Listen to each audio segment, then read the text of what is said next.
Welcome back, everyone. We are here for day 7 of the Go Cloud Careers Azure Solutions Architect Expert Training, which is a free boot camp we are providing to help you pass the Azure Solutions Architect Expert exam, otherwise known as AZ305. I'm Michael Gibbs. I'll be your instructor throughout this week. This is the second week, and if you'll recall, the first week we did fundamentals, and in the second week we're sticking to much more of a traditional certification-based curriculum, where that first week was more dedicated towards making sure you actually understood cloud computing and cloud technology and the such. So we'll begin in a few minutes. So we are back here. I wanted to let you know about a few things that we have. If you're just joining us, don't worry. You can go back and watch the first 6 days on our YouTube channel, and you can share it to friends and they can watch it as well. We are teaching this on an architecture type basis, meaning what is the tech, how does the underlying technology work, what does the technology do for the business, and what its use cases are. But and since architects don't really touch the technology in their job, we're focusing on this way. But you may be a cloud engineer, or that's your goal, or your goal may become a cloud admin, or maybe you just like getting your hands dirty, and that's good too. So we have some free labs that you can do on your own time. There's quite a lot of them. And we want to make sure you sign up for those labs and you do them, because that way you combine the understanding of what the technology is and how to do it. And the reason we do this is I've interviewed well over 1,000 AWS and Azure certified people, and I actually asked them simple things like, what is cloud computing? And they didn't know. And that's the reason we want to make sure you know the technology, because if you can't explain it, you can't be hired. And what do we do on an interview? We're not going to ask you to go do stuff. We're going to ask you about it, the tech, and how does the tech work, and how does it piece together. So we're trying to give you as much as we can in this free boot camp to help make you successful. So my team dropped a link for that in the chat box. We also have on Thursday a webinar on how to get your first cloud job. I will lead that webinar. It will be on Zoom. We will talk about certain roles, specifically the cloud architect and potentially AI architect if you got questions, or security architects or enterprise architects. Whatever questions you have, we'll happily answer them. We'll talk about the cloud architect role and the solutions architect role first. And then we will spend upwards of an hour to an hour and a half answering any career questions you have live on Zoom, so we can have a face-to-face conversation and truly help you, because that's our goal, to help as many people as we can. Do check out the description of our videos, because we've got things that are free to help you in your interview, to help you make sure that you've got all the right skills for the jobs, and they're all free. So I want you to go get them and take advantage of as many free opportunities we have to assist you in your technology career. So yesterday we ended up with identity and access management. We're going to go back to some type intro-level security things like we talked about yesterday in about a minute. But I'd like to know that you're here. So give us a hashtag AZ305 if you are here. And also in the chat box, let us know where you are coming from. I am in hot and sunny Port St. Lucie, Florida today. I went outside. It was about 95 degrees. My cat and I practiced yoga in the sun. It was quite nice. Although my cat's more mobile than I am after 18 years of yoga. I don't know. She can just do some of these poses better than I can. But it is what it is, and it's still fun. So let me know that you are here. And let me know where you're actually at. And then we'll start beginning once I see people that are popping into the chat box and I know you're here. Okay, wonderful.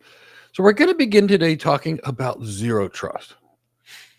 I want you to understand that, we've normally used the model called defense in depth, and it worked fairly well because we were in the data center.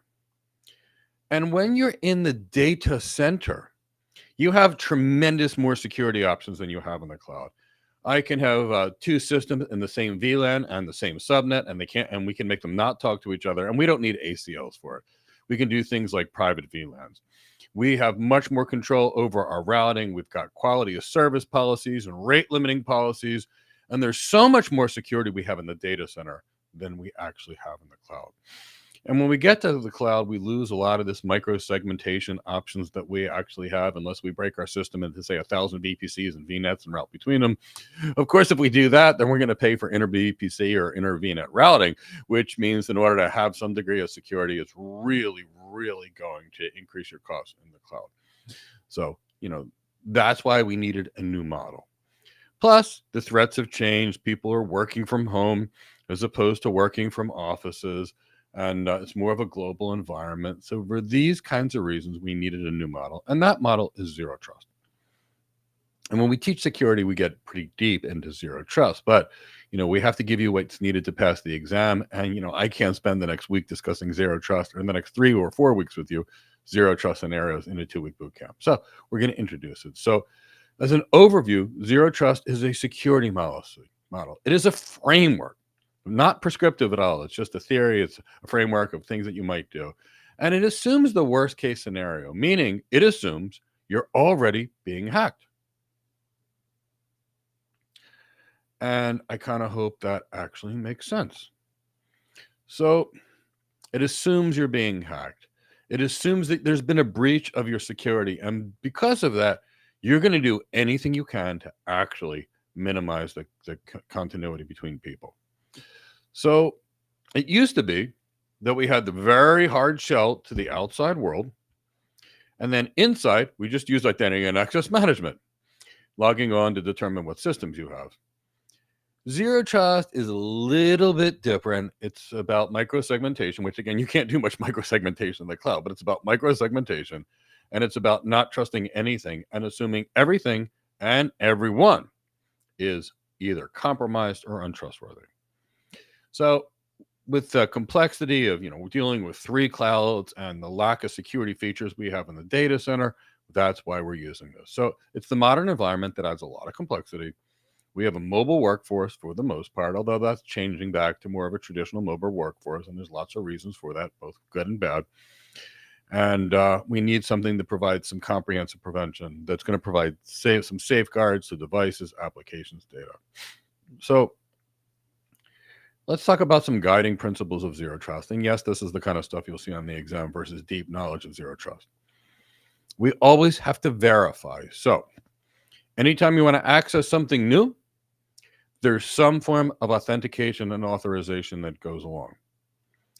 When zero trust, we can look at users' identity, location, device health, service, workload, data classification, and anything we want. So when I'm in my home in Greece, with that conditional access, I've got a Greek IP address, and it allows me in. If I'm at my home in Philadelphia or my home in New Jersey, and I'm in my house with my IP address, it knows my IP address, and it's going to allow me in.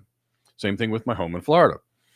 But if all of a sudden I go to Istanbul, Turkey, beautiful place, spent lots of time there, absolutely love it, but that's not where I normally live, flag me and determine, maybe reduce the access to the systems that I actually have. So the goal here is also to use the least privilege, and we're going to limit our users' access to only what they need and then nothing else. And we're going to use the just-in-time principle of only give access only when it's needed, as opposed to all the time. We're going to be very careful who can access what. So Cindy, because she's the manager of the house, can access pretty much anything. And for those of you that have cats, you understand that the cat's the manager, and we just serve them. Maybe dogs are the same way. I don't know. But I know cats, you become their servants. So that's exactly what we're doing. We're granting just enough permissions required for the task. And we're going to use risk-based policies. So we're going to have to adapt based upon the user's behavior and risk assessment. And in the other part of zero trust, more guiding principles, is that data must be protected and access to data must be controlled. The next thing we need to think about with regards to zero trust is that assumed breach. And if you are actually being breached, you want to minimize the exposure and the damage, often called the blast radius. So if something happens in one part of your network, you don't want it to happen in another part. And that's why you may segment your network and use BGP to connect to 2 different autonomous systems. And it sometimes works and it sometimes doesn't. But the goal there is to minimize the blast radius and segment your system. So if you get access to something, you may not get access to something else. That's what we're talking about. Now, we also, with zero trust, are going to use end-to-end encryption. Well, why? Encryption, for one thing, is determining who your endpoints are. So if me and Chris are exchanging information, part of encryption is understanding that I know that I'm actually talking to Chris, as opposed to Hal the hacker, for example. So there's that. And also, if the data is encrypted and somebody breached our network, they won't be able to see it anyway. So we're good there, absolutely, as well. And the key here is also that we want to actually get better information of what's going on. So inside of our systems, because the more we know what's going on inside of our systems, the more we can check it. So we're going to use analytics to monitor activities. We want to detect threats. We want to be monitoring what's going on with all these logs from our systems. Think security event monitoring systems, that kind of thing. So let's talk about adapting and adjusting to zero trust. In the traditional network, we realized the exterior world was pretty dangerous, and we took huge protections against it. And we assumed that if you're on campus, you were mostly safe. And what I mean by mostly safe is, we still had VLANs separating users, and we still allowed security policies on the network separating users. And we still made sure certain users couldn't talk to each other on the users, and we still had identity and access management. So when you went to log into one system, you weren't necessarily allowed into another system. So the zero trust folks say it used to be just completely open on the inside. Well, that's actually not true, but we have to teach it for the way of the certification. So in the traditional environment, as far as certifications, we had no security inside of our systems, only hard firewall and hard perimeter outside. Not really true, but got to pass an exam here. So I'm giving you the truth, and then I'm giving you what you need for the exam. So only managed computers are able to join the network. VPN access is going to be, careful, keep track of that. So zero trust basically shifts from the assumption of safety inside of your systems, which was never really assumed, to assuming that anything inside your system is actually unsafe as well. And all in all, that's generally speaking going to be a good approach. Assume everything is dangerous. Don't trust anybody, so to speak. So that's really what we're talking about. So now we need all users to authenticate every single thing they want. And we're also going to be looking at that access, for example. So we need to have what's called adaptive security in whatever we do. So that means our systems need to be agile. So if we use a cloud provider's web application firewall, they're not adaptive. So that's why, generally speaking, we're not going to use an AWS WAF or an Azure firewall in an industrial environment. We're going to go to a company like Palo Alto that has firewalls that can look for patterns of behavior that are abnormal and actually block them. Cisco devices do the same thing. Checkpoint devices do the same thing. The real security stuff. And we need something that's comprehensive. We have to look at every single device, every user, every application data. And we constantly need to verify. I'm in one system. Do I have permissions to get to the next system? If so, verify it against my credentials. Don't just allow me in. Now that's zero trust. The exact opposite is defense in depth. And guess what? Zero trust isn't going to be enough, and defense in depth isn't going to be enough either. You're going to actually have to put those pieces together. So defense in depth is a layered approach to a security. And each layer will provide a different protection mechanism. And by doing so, we can put ourselves in a position of high security. So what does that mean in defense in depth? Well, let's say we're going to look towards the internet. And if the internet is considered our insecure environment, here's how, defense in depth works. And you'll see that if you apply zero trust, which is great, and defense in depth, which is great, you get something that's truly miraculous. So let's assume this is the internet. We all know the internet is scary, it's dangerous, and there's all kinds of hackers, and there's no protections out there. So what an organization might do is they might use a content delivery network right outside of the internet. And the content delivery network has some DDoS type protection services and only forwards legitimate things. And then behind the content delivery network, you might have a load balancer. Typically speaking, it's going to be a network load balancer. And then we will typically have a next generation firewall. And that's going to be the kind of firewall that can look at patterns of behavior, that anomalies, and stop it. And let's say these firewalls are made by Checkpoint. They make a great firewall. Lots of good firewalls out there. And here's the thing. How many of you come from a martial arts background? I do. And I'll tell you, what I learned in karate is not so good on the ground. What I learned in Krav Maga is great against in self-defense situations, but it's horrible if you're on the ground. What I learned in Brazilian Jiu-Jitsu was great if you're on the ground. What I learned in Filipino martial arts, specifically Cali, and what I learned in Indonesian martial arts, Salat, was very good with sticks and edged weapons. So, generally speaking, you may actually architect your demilitarized zones or where your publicly facing devices are with more than one type of firewall from more than one vendor because each one works a little differently. Kind of like Brazilian Jiu Jitsu is great on the ground, but Cali or Eskrima is really good with sticks. So we might have two sets of firewalls. And this is the defense in depth. And then maybe we have a load balancer and we have two sets of IDS IPS systems. And we might do this for in case our firewalls don't catch it, but also for the logs and monitoring we get.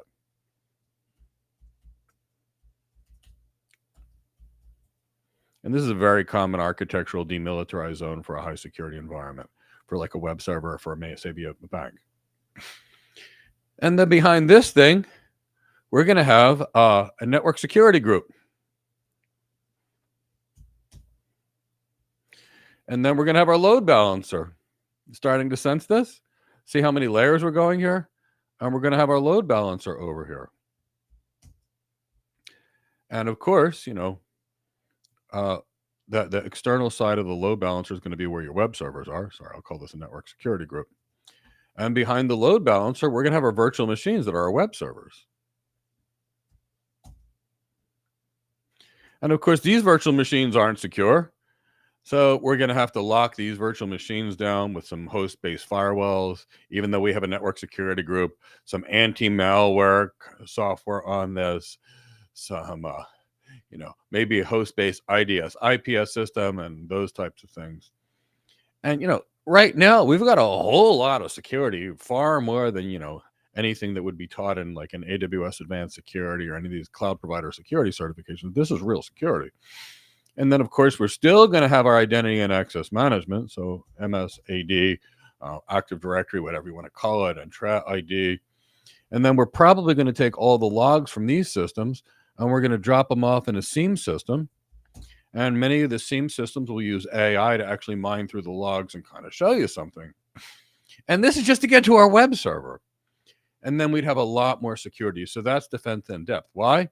If you beat the first set of firewalls over here, you got another one that acts differently. And if you beat them, maybe the network-based IDS IPS systems fix something.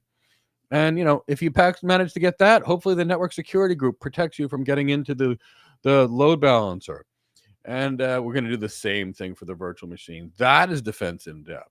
And when you combine something like that with the framework and policies of zero trust, now you've got real security and it's going to work. So we're going to talk about defense in depth. So some of it is going to be related to physical security. You've got a data center, it's filled with systems. Here's what you don't want to do.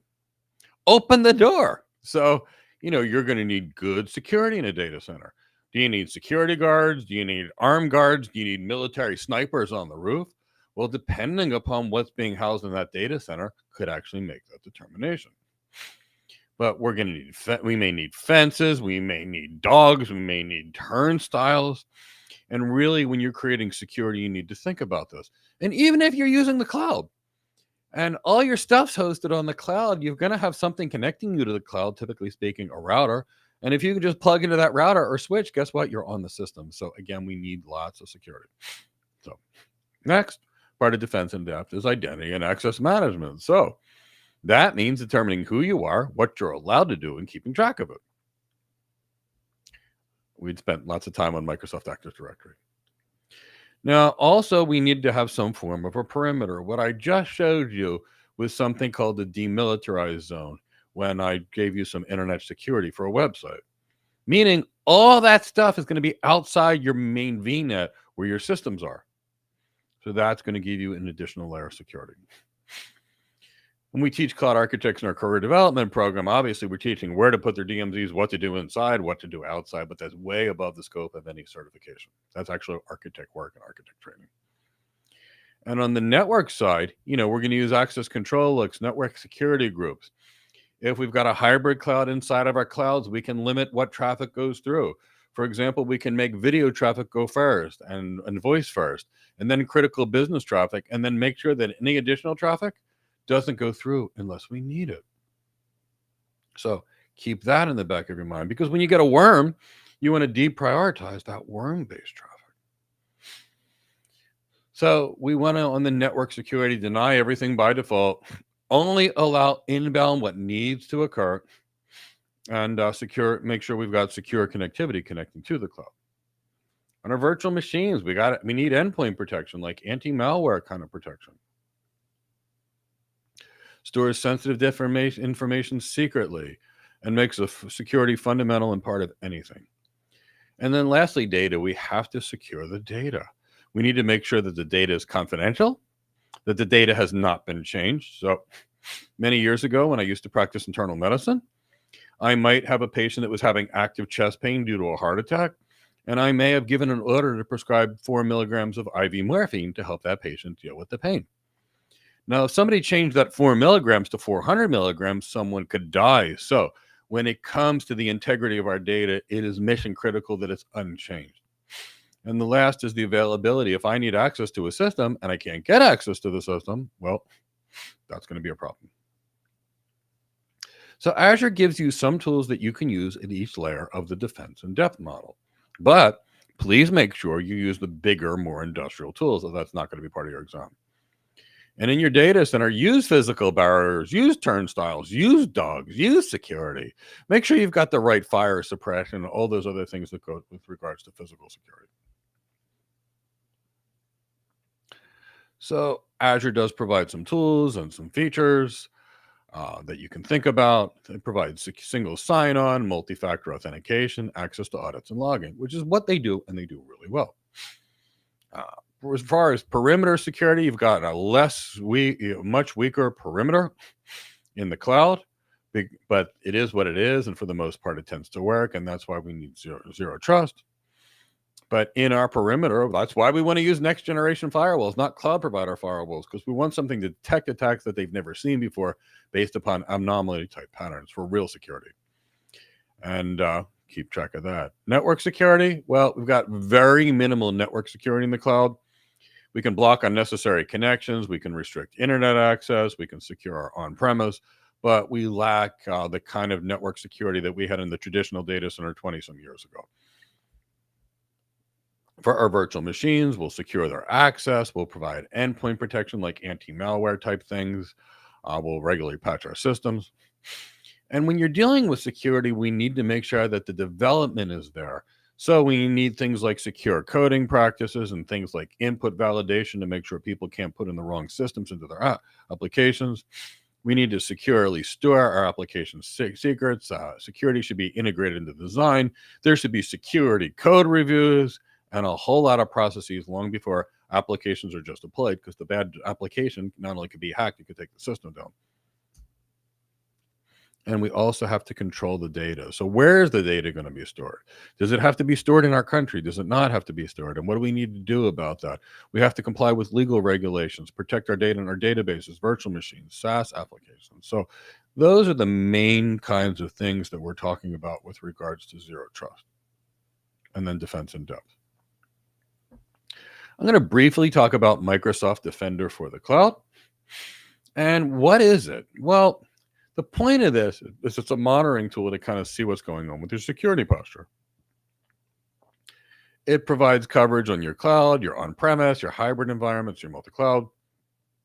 And it provides some guidance and notifications to check your security posture. Look, go to the security center on your PC and you can see all these automated things. Don't think that's going to be enough to solve your systems. And that's why we need security architects that know how to design these systems. So we want to integrate security with everything along the way.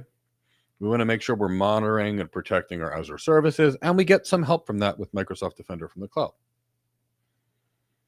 And we've got some Azure native things, so it can detect things in Azure PaaS services. It'll look for things like going on with Azure App Services, Azure SQL, Azure Storage. We've got some automatic data classification in Azure SQL with regards to data. We can do vulnerability assessments for SQL and storage services. But truth be told, if it's a high security environment, you're going to hire people that are going to do vulnerability management on everything. And it's going to be much more significant than this Defender in the cloud. And we can work with our networks to reduce brute force attacks. And we're going to gain some things with the just-in-time virtual machine access related to zero trust. With regards to hybrid clouds, it can kind of look at your systems inside of your data center. It can look at your resources in AWS and GCP. But, this is a cloud provider's native tool. How many businesses actually use the built-in antivirus in Microsoft Windows? Not many. They use something better. Well, most businesses aren't going to use the AWS Cloud Native, the Azure Cloud Native, or the Google Cloud Native. They're going to go to real security companies that actually do these things. Not that these tools aren't okay, but it's not their main focus, or other companies that specifically focus on security are typically focused on security. There's some specific protections for AWS. So there's agentless things that can, meaning you don't have to install anything on AWS resources for compliance. Defender will look at containers on Amazon EKS if you were going to be using that. Defender for servers can bring threat detection to Windows and Linux virtual machines on AWS. Key thing here is it's continually assessing something. And that's really what we're talking about. So it can do vulnerability assessments, but not to the degree that you would deal with in a high security environment from the security consultants that are going to do them. And you might want to use bigger tools like Kali Linux and other assessment tools that are really going to show you deeply what's on. But that requires some sophistication, meaning it's not automated. We've got Microsoft Defender for endpoints to assess what's going on with endpoints and give us some information. So our goal here is security hardening. So we want a policy, but this case, a security policy. But Microsoft Defender is based upon an Azure policy, and it's going to be based on Azure security standards. It will give you an Azure security benchmark and compare what you've done to what Azure sees as best practices. And it will give you a security score too, which will look at your security posture and it'll prioritize recommendations. Here's what every one of these cloud provider frameworks is missing. They're only looking at the tech and what the tech should look like. Here's what real architecture is. What technology do we need to do to optimize a business? And that means optimizing the organization's people, the way the business does things, and its technology platform. And architecture is all about the trade-offs. If I do this, I gain this and I lose this. If I do this, I gain this and this, but I lose this. And the ultimate architecture is the one that's going to work for that business, get that business to its goals after evaluating all trade-offs. Now, 70% of architectures are disasters, meaning they don't help the business, but they take money, which means they actually hurt the business because they could invest that money into something else. So when you look at these things, understand they're not what business needs. They're helpful, but architecture is driven by the business. We can't just look at one of these tools and say it's good or not, even if it's a good tool. That applies to all cloud providers, AWS, Azure, Google, and all technology platforms as well. Microsoft Defender does give us some threat detection and defense. It can give us some security alerts, details of resources and things that it thinks are wrong, and next steps. It can trigger automated response via, say, an Azure Logic app. The advanced threat protection can protect some virtual machines, some SQL databases, some containers, some web applications and networks. And it features this just-in-time access, meaning it's going to authenticate you that system right as you access it. It provides some adaptive application controls. So those types of things is really what we're talking about. Provides some additional benefits, and then it's very easy to manage because it's already in Azure.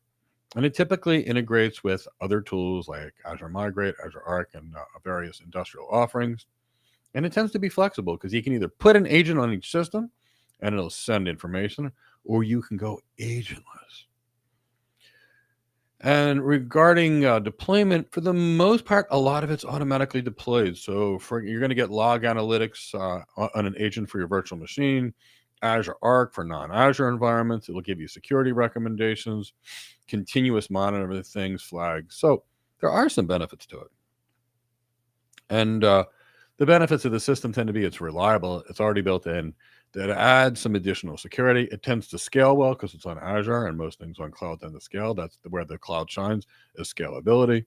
Doesn't shine on performance, doesn't shine on cost, but it definitely shines on scalability. So, and ease of use. So these tools are going to help with that. Chris, let's see if we have any questions. If so, I'll take about 5 to 10 minutes of questions, and then we'll get back to the content.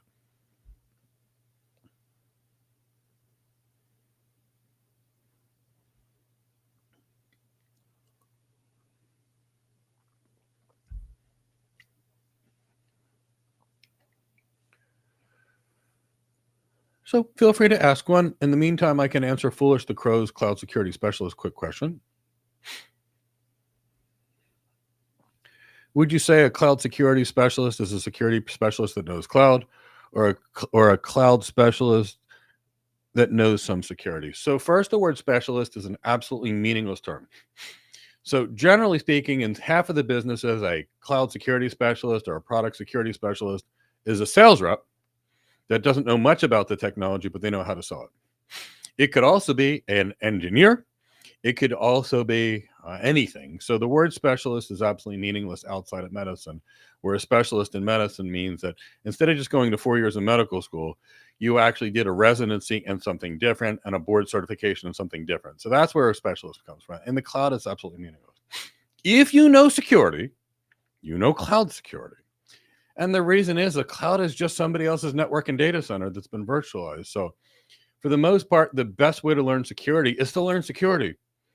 And then whatever little mini variations there are for the cloud are there. And realistically speaking, if you know security, when you get to the cloud, it's just a workaround around the weaknesses of security in the cloud and trying to do some additional things. So there's that.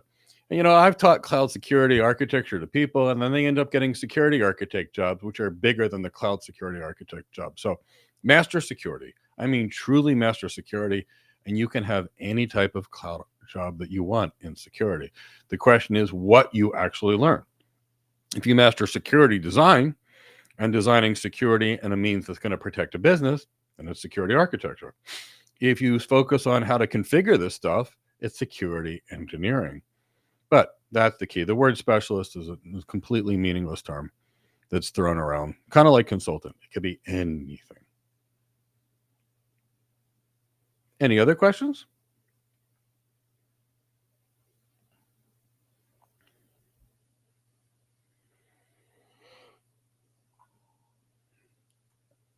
If you've got a question on security, ask it.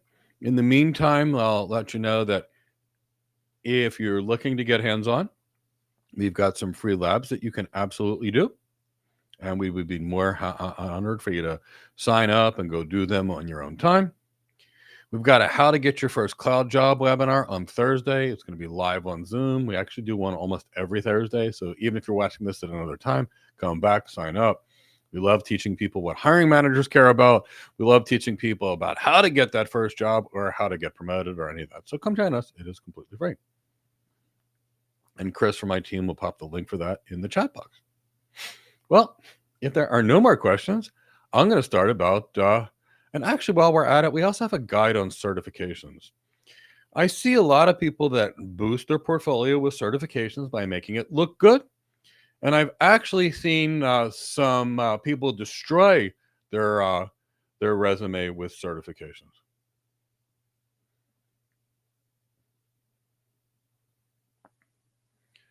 So SMWH just asked a very serious question. And actually, you know what, Chris? Tomorrow night, let's do a webinar or a question and answer session on careers. And let's do it on Zoom. Can you set up a Zoom and invite everybody here?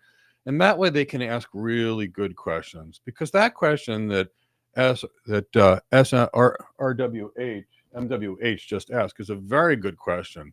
And the reality is, and I'll give you a short answer, there's no such thing as a secure backend job. And I'm going to tell you why. In the world of a tough economy, you can be on what's called the revenue producing side or the customer facing side. In that, you're basically a security architect or a security pre-sales engineer, and you go and you visit your clients and you help work with the account team to sell them a solution. It involves your personality, it involves talking, it involves getting requirements, it involves analyzing the business and many other things. And when you deal with the client and they say, yes, I'm going to buy your $10 million of security stuff, you just brought $10 million into the back of the business. Now, when the economy gets bad, here's what ultimately happens. Organizations get rid of their back-end people because they don't bring in money, they cost money, and they outsource their back-end people to another part of the world where it's much cheaper. We also have to understand that while no AI tool in the entire world can go meet with clients and evaluate their business and learn their business processes and speak to the stakeholders and manage the stakeholders and manage vendors and give presentations and take the client out to dinner and drinks like a security architect, they, generally speaking, if they're bringing in money and doing their job, don't get replaced. But I can write a Terraform script right now with AI and replace a lot of those back-end engineering people.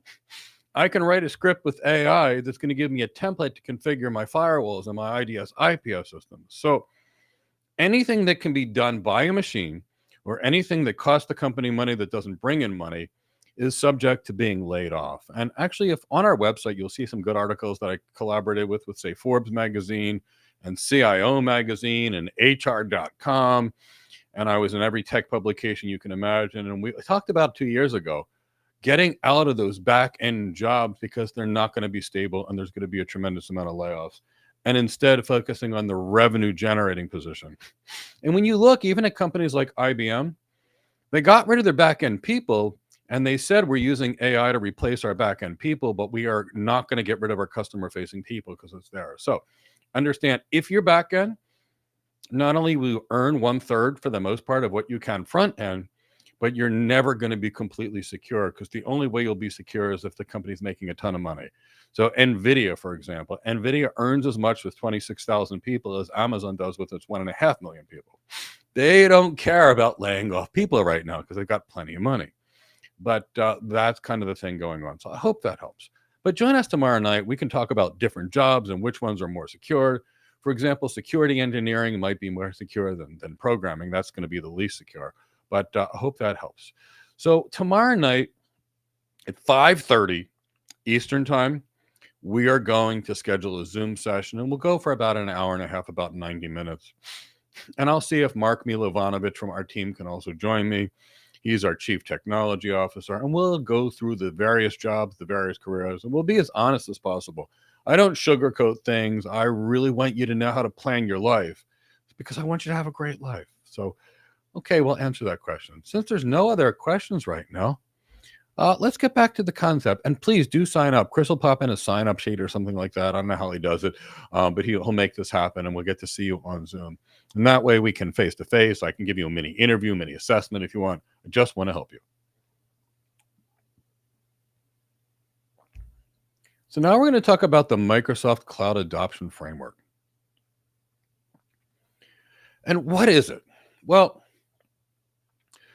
the Microsoft Cloud Adoption Framework is going to be a comprehensive collection of Microsoft documentation, Microsoft technical guidance, best practices, and tools. And I see Chris just popped that free webinar we're going to do tomorrow night in the chat box. So sign up. And the goal here is to align an organization's business, the organization's readiness, and technology strategies to create a clear and actionable cloud journey. Now, mind you, it's not doing what architects are, which is basically strategy consulting, but it is a document that's going to help you better understand how to deploy Microsoft stuff the Microsoft way in its simplicity, but maybe you need other tools. So kind of think about that. So there's that. And the framework is there as a cookie cutter approach to try to help a business get to its desired state.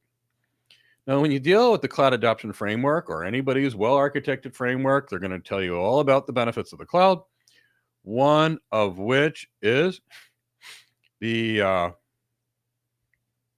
ability to provision resources on demand, which is totally true.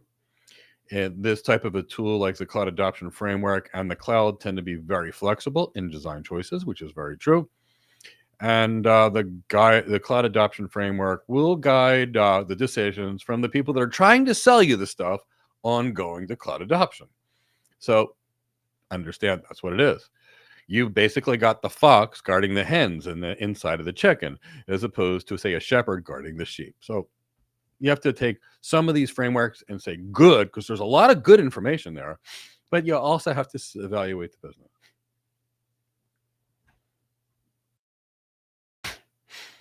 So let's talk about the main stages of the cloud adoption framework. Well, the first stage is the planning phase. So if your goal is to provide planning for cloud adoption, then the answer is yes. Then there's the ready phase, preparing your organization for cloud adoption. What does that mean? And then there's the adoption phase, which is implementing and executing the cloud strategy. So, the architects are focused on the planning and there's everything necessary to, even to some degree, of the preparation. The adoption is typically focused by a project manager who comes in to lead the thing, typically a service delivery executive that's going to manage the relationship during the deployment, and a whole bunch of engineers that are going to put these pieces together. And then in the cloud adoption framework, we've got preceding and surrounding stages. The preceding stages are, defining the business objective, understanding the business strategy, and making sure the technology aligns with the organization's goal. That's what architects do. It's also focusing on operational activities. Again, this is where architects live, where we focus on the organization's governance and making sure they have the right people to manage resources, to make sure that if and when a change needs to occur, it can occur safely, and all the people involved in it.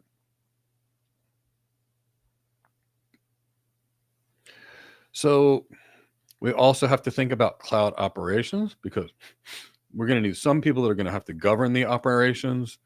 Some people are going to have to do the work. Which people need to evaluate a change when it needs to occur? And again, all of this to support alignment between the business, its needs, its people, its needs, and the technology that's going to drive that business. And the purpose for this is not to do what most people do. Most people are like, oh, there's serverless. We need it. It's great. And then they adopt serverless and then they find out it costs 10 times more, or the business's needs don't get met. Maybe serverless is great for the business. Maybe it's the worst thing that ever happened. Maybe the organization should stay in the data center because they need low latency. Maybe they should go to the cloud because that business needs agility. Maybe they should combine the two.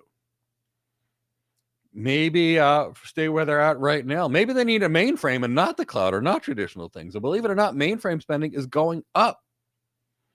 So there's that. So kind of think these in your head. So another part of this strategy for cloud adoption is figuring what the motivation is. What is it that's going to prompt an investment? Right now, the main reason people are going to the cloud is their lack of sophistication in AI. And they realize what generative AI can do for their business. And they can go to NVIDIA, they can buy these GPUs. It could potentially be done on a CPU. Potentially it could be done if the systems don't require CUDA on AMD, who also makes great GPUs. Or maybe they don't have the sophistication to create their own models and do their own things, and they want to use a pre-made tool like an Amazon Bedrock or the Microsoft AI equivalent, which we'll talk about. It doesn't matter, but we need to know why they're going to the cloud, and is it the right reason? And in many cases, the cloud, the agility it provides is the right reason, but it's not cost, and we need to be understanding where we're going. So what are the things we need to think about when we're moving? Well, maybe we're going to the cloud right now, even though we don't need it right now, because we're preparing for some big project in the future. And we're trying to get that agility where we can bring new products or new services to the market faster. Maybe we've got our systems and we're out of space, we're out of power, and we're out of cooling capability. And maybe we want to open a new market in, say, Greece, where I'm from, where I tend to love it. But maybe we don't know enough people in Greece to build a data center in Greece and find the people in Greece. So we just want to use the cloud in Europe and keep our data center in America. A lot of people went to the cloud for cost savings. That failed the majority of the people that went to the cloud for cost savings. But maybe under some specific use case, the cloud could be cheaper. And there is the potential that it's cheaper, although it's usually much more expensive. Maybe they went to the cloud because they don't have the IT sophistication to do it themselves anymore. Maybe they can't hire good IT people. And I've got to tell you, I've interviewed 6,000 people and less than 50 were actually able to do the job. And of those that I hired, some of them didn't know anything about the tech, but I liked him so much I sent him to training. It's not often I do that, but there's that. So, maybe they're trying to reduce the complexity or the number of vendors they deal with. Maybe they're trying to provide a new customer experience. Maybe they're seeing something that's going to change in their industry and they're getting ready for it. So these are lots of reasons for cloud adoption. A lot of it right now is AI, because most people don't have the sophistication to do it. And they know they're going to spend more in the cloud, but they're doing it. 2 years ago, JP Morgan Chase said they saved $2 billion a year by not using the public cloud. And then AI came out and wow, now we got a cloud strategy. So think about these things. And it's very conceivable a business like JP Morgan Chase could easily save $2 billion a year in their annual technology spend by not using the cloud. But they have the sophistication around their data centers. But see, that agility of AI, poof, they're out there in the cloud anyway. So one of the things we have to do as architects is we have to establish clear business objectives. We need to understand those business processes. We need to understand those business goals. We need to be able to go through stakeholders across that entire organization and be able to find what their needs actually are. We need to be able to ask that client, what are your measurable business objectives? What are those performance improvements you gain? And if we don't get that, how do we know if our architecture is going to work? The tech could work and we could kill the business. So we need to understand that before we even think about technology. We need to define a business justification. What does that mean? If we need to figure out what we're doing. So if I've got a global retailer that does $20 billion in sales, which is not a lot for a global retailer, and maybe their goal is to enhance sales by 2%. Well, that 2% is $400 million a year. But if the technology costs $800 million to drive $400 million, it's not good for the business and they shouldn't spend it. But if we can drive $400 billion of sales with an additional $50 million a year in technology, well, any business will do that all day. It's a great return on investment. So that means we architects will have to consider cost, scalability, productivity. We will have to help build a business case that's going to show the return on investment. Otherwise, nobody wakes up and says, Mike, I want to spend $1 billion today. And the reality is I haven't done many architectures less than $1 billion. So it's really kind of a two-pronged approach for us architects. The first thing we need to do is find what business goals we're doing. And then the second part for us is to figure out the technology needs and the technology criteria and the team that we need to live to be able to create that transformation. It's called digital transformation, where we define a technology strategy to give that business an enhanced improvement. So parts of driving the strategy is to establish clear and measurable business outcomes.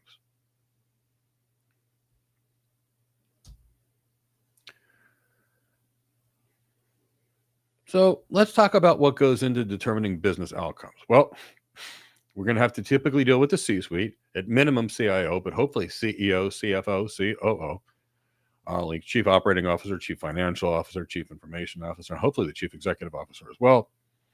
We're also going to have to speak to leaders in finance, the IT department, the applications group, and we architects are going to have to create a team and lead that cloud analysis team from the beginning, because we're going to go in there. And typically, we architects go in there with the business piece. We may need to also bring in some other architects or other business strategists along the way. We have to review the business outcomes and that they're looking for. And then we're going to have to create a business case or a business justification and a plan for any of the technology adoption.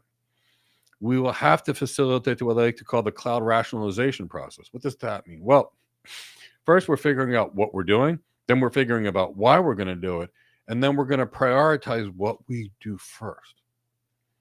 And of course, along the way, there's going to be a lot of communication with key stakeholders, whether it be gathering the requirements or whether it be promoting the strategy and promoting the adoption and getting their willingness and buy-in to support the architecture when it comes down to it. Because if we don't do that, new tech comes in, I'm not using that. Well, that's a problem. We have got to use lots of tools for financial planning. Look, there's an Azure pricing calculator that you can have somebody junior on your team calculate to expect monthly bills. There's an Azure total cost of ownership calculator, and there's a Microsoft cost management and billing tools. But this is just going to give you a little tiny bit of information. In order to create anything meaningful, you're going to have to deeply dive into the business processes. You're going to have to learn the business. You're going to have to learn the bottlenecks in the business and what could be done. Do we fix it with people? Do we fix it with a new process? Do we fix it with a new technology? This is architecture, and that's why architects will never be able to, if they're truly doing architecture, configure the systems, because this is going to take a team of 15 to 50 people, and you're going to have to build that team and lead that team. So one of the reasons people like cloud computing is the elimination of capital expenses. Well, the capital expenses, I buy it. An operational expense is ongoing. So when we're dealing with cloud, it tends to shift the purchase of something to the monthly payment of something. Now, here's the reality. An organization can finance their systems and spread the cost over 4 or 5 years. And so what we really need to look at with that is, well, is it cheaper to build them a private cloud, or is it cheaper to go to the public cloud based upon all that? Organizations can also have a data center and turn that into all OpEx too, by not buying the technology, but by leasing the technology. And leasing is basically, if the product costs $1 million and it's worth $200,000 at the end of the 3 years, you pay the depreciation, or the $800,000 and it's finance. So that's a possibility. Things we need to do. But we need to figure out where we're going to scale it, how we're going to scale it. Are we improving productivity? And productivity is the only measure of a business when you can figure out the more productivity the employers are, meaning the more revenue per employee, the more you can pay them. The lower the revenue per employee, the less you can afford to pay them, because profitability is the ultimate goal. So when we deal with cloud benefits, typically speaking, it's business agility. Now, if it's an exam, cloud is cheaper. In reality, the cloud is more expensive. I've seen it to be 5 and 10 times more expensive in certain use cases. David Lithicum, who is Deloitte's chief cloud strategist, his numbers are probably the best out there. And he said typically it's 250% more expensive on the cloud. But on an exam, cloud's cheaper. But don't kind of go to your customers and tell them cloud's cheaper, or your replacement will thank you, and they will escort you out of the room by security. Cloud is more agile, and that is one of the greatest things in the world. Time to market. Well, it's a lot faster to create a new application on the cloud and a new service for the business by having all the capacity there and doing what you need than it is to go to the data center and call Dell or Lenovo or HP for your servers, have them build it, which takes 4 weeks, ship it to you, and then have to wait to have people that can rack and stack it, that kind of thing. So kind of keep that in the back of your mind. So we have to rationalize our digital estate, meaning we have to define all of our assets that are going to support the business process, list every asset, and determine, do we migrate it or do we not migrate it? We have to evaluate every single choice. What's the right migration strategy? Do we just pick it up as is and migrate it exactly to the cloud? Lift and shift? Do we do like a lift and tinker, where we take some of our stuff directly to the cloud and tune some of it along the way? Do we re-architect everything we have to be cloud native? What's the utilization? What's the business? What's right for that key business goal, business processing? What are your application programming type patterns? How often are services reused? How many developers we have? Do we need the additional complexity, or do we want to keep with the simplicity? And that's why there's no monolith versus microservice. It's what's right for the business. And we can't do it without understanding those types of questions. The amount of software or patterns that need to be replated, how much complexity we can deal with, how many developers we have, because what works for Google might not work for another company. And of course, then after looking at all this stuff and evaluating everything, now we need to create our own cloud adoption plan. And that's allowing cloud capabilities with specific business objectives, prioritization of what we're going to do and where we're going to do it. And of course, half of the architect's job is documentation, statements of work. For example, architectural documents, they're often called written documents, graphic documents are often called architectural artifacts. So let's talk about the types of cloud migration. You can hear it as 5 R's, 6 R's, 7 R's. Microsoft uses 5, and I think that's about enough. The first one is rehost or lift and shift. Take all your stuff from the data center, move it to the cloud. Well, what's it do? It frees up your data center space. Okay. Refactor, that's the next approach. Instead of just moving the same thing as is and paying 2.5 times the price for it, maybe we refactor our applications so they can be more agile. We can update them more frequently. We've got more portability of our code, and potentially there's some cost reduction in the cloud. Now, there's going to be a lot of cost to refactor these things, so we have to evaluate that too. But that might give us some business benefits there as well. We can completely re-architect, and that's where we basically redesign everything. This could cost $50, $100 million or more just to re-architect everything for the cloud. Maybe it's worth it. Maybe it's not. We have to understand our needs first. But generally speaking, these cloud native applications tend to scale well in the data center or the cloud in like a Kubernetes type environment. It makes it easier to adopt new technologies, and it enables us to use different kinds of technology stacks, which could be a benefit, might not be, based on the business needs. Of course, we can rebuild. And that basically is just developing a different cloud native type situation. So it's fairly similar to re-architecting. But in this case, it's not re-architecting your old system. It's just basically going all to new systems completely.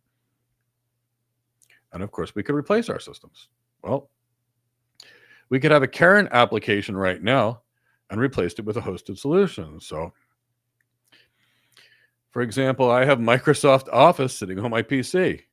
That is not a hosted solution, but I could use Microsoft Office 365 and access it with a browser and store that information on the cloud as opposed to locally, and more people can collaborate with it. Same thing for Google Documents. I don't use them. I use Microsoft because it's what I've used forever, and it gives me a little more polish. But some people do. Same kind of concept. The goal here is to standardize and use some industry best practices by replacing certain things that are pre-made in many cases. It can accelerate the adoption of new tools because they're already hosted. It's there for us. It takes our focus off of managing the systems and onto our business, which that is actually quite good. Focus is always a great thing. And that's why you got to evaluate all this. It's not a simple choice, go to the cloud or not. So when we're creating a plan, we have to build the plan. And part of building the plan is reviewing the business outcomes and goals through a heavy-duty analysis. We need to identify leading metrics. So what does that mean? We have to identify key performance indicators. What is it we're actually trying to do? Are they measuring employee productivity? Okay. Is it revenue per person? Is it top-line revenue? Is it operating expenses? Is it EBITDA, earnings before interest, taxes, and depreciation growth? Is it net income, meaning whatever's left after every expense is there? And of course, we have to align a financial model, meaning we have to justify the cloud expenses and seeing how it's going to help tune that business performance. So this is architecture. It's all planning and more planning. So what kind of major actions do we have in the plan phase? Well, we got to figure out first what we're trying to achieve and those key performance indicators and build a business case for it. But then we need to figure out what type of migration we should use. And then we need to develop our cloud architecture and our strategy and our adoption plan. How long is it going to take? What number of people do we need? What is the level of capabilities of each person that we actually need? All of that. Then it's about building a really good business case. And that means providing metrics, things like how long was the payback period, how long it takes to get their money back, what is the projected impact on the business, where does it help the business, and how does it help? So that's really what we're doing. And of course, the migration, well, that's the easy part. That's just moving the stuff there. And that means, take a virtual machine, move it over. Take a container, move it over. You've got a new application that needs to be developed. Okay, you call your outsourcing application development people, and they write the code for you. I mean, you could do it internally, but most organizations outsource that. A lot of organizations outsource that, and some have their developers. And then we obviously have to find a strategy and what tools. How do we measure it? How do we measure the efficacy? How do we measure whether, meaning the effectiveness, or is it working? All these kind of things go there. Now let's talk about migration preparation. Well, an enterprise may have 200,000 people and 10,000 different applications and 50,000 virtual machines. That's kind of normal. It's not crazy. And 200,000 IP addresses and 5,000 routers, 10,000 routes in their local routing table. So, you're dealing with a lot. So we have to figure out what stuff we're doing. There's going to be a backlog. Do we do this? Do we do all of them? Do we do this phase, this phase, this phase, this phase? So that's what we're talking about. And we have to create an estimate of the workloads to be migrated. Then we need to create our architecture team and our adoption team. In the architecture team, I'm a cloud architect. I'm going to have a security architect working with me, an AI architect working with me, and identity and access management architect, a network architect, maybe an AI architect, maybe some data scientists, maybe some DevOps engineers, maybe some cloud engineers and developers. Why? Because we architects are going to focus us on our things, which is system design, but the engineers are going to be the true technical people there. They're going to have much more knowledge of the technology, what's going to work, what's not going to work, how long it's going to take them to build something, and we're going to always need their guidance and their input. That's why in every architecture team, we bring some strong engineers with us, because we've got to be focused on this business thing and this end-to-end thing, which is inclusive of, say, 50 different people's careers.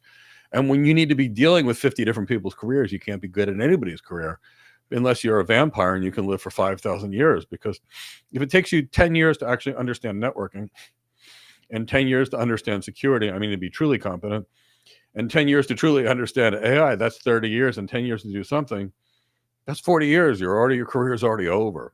You're retired. And you still haven't learned the other 46 different careers necessary to be good at architecture.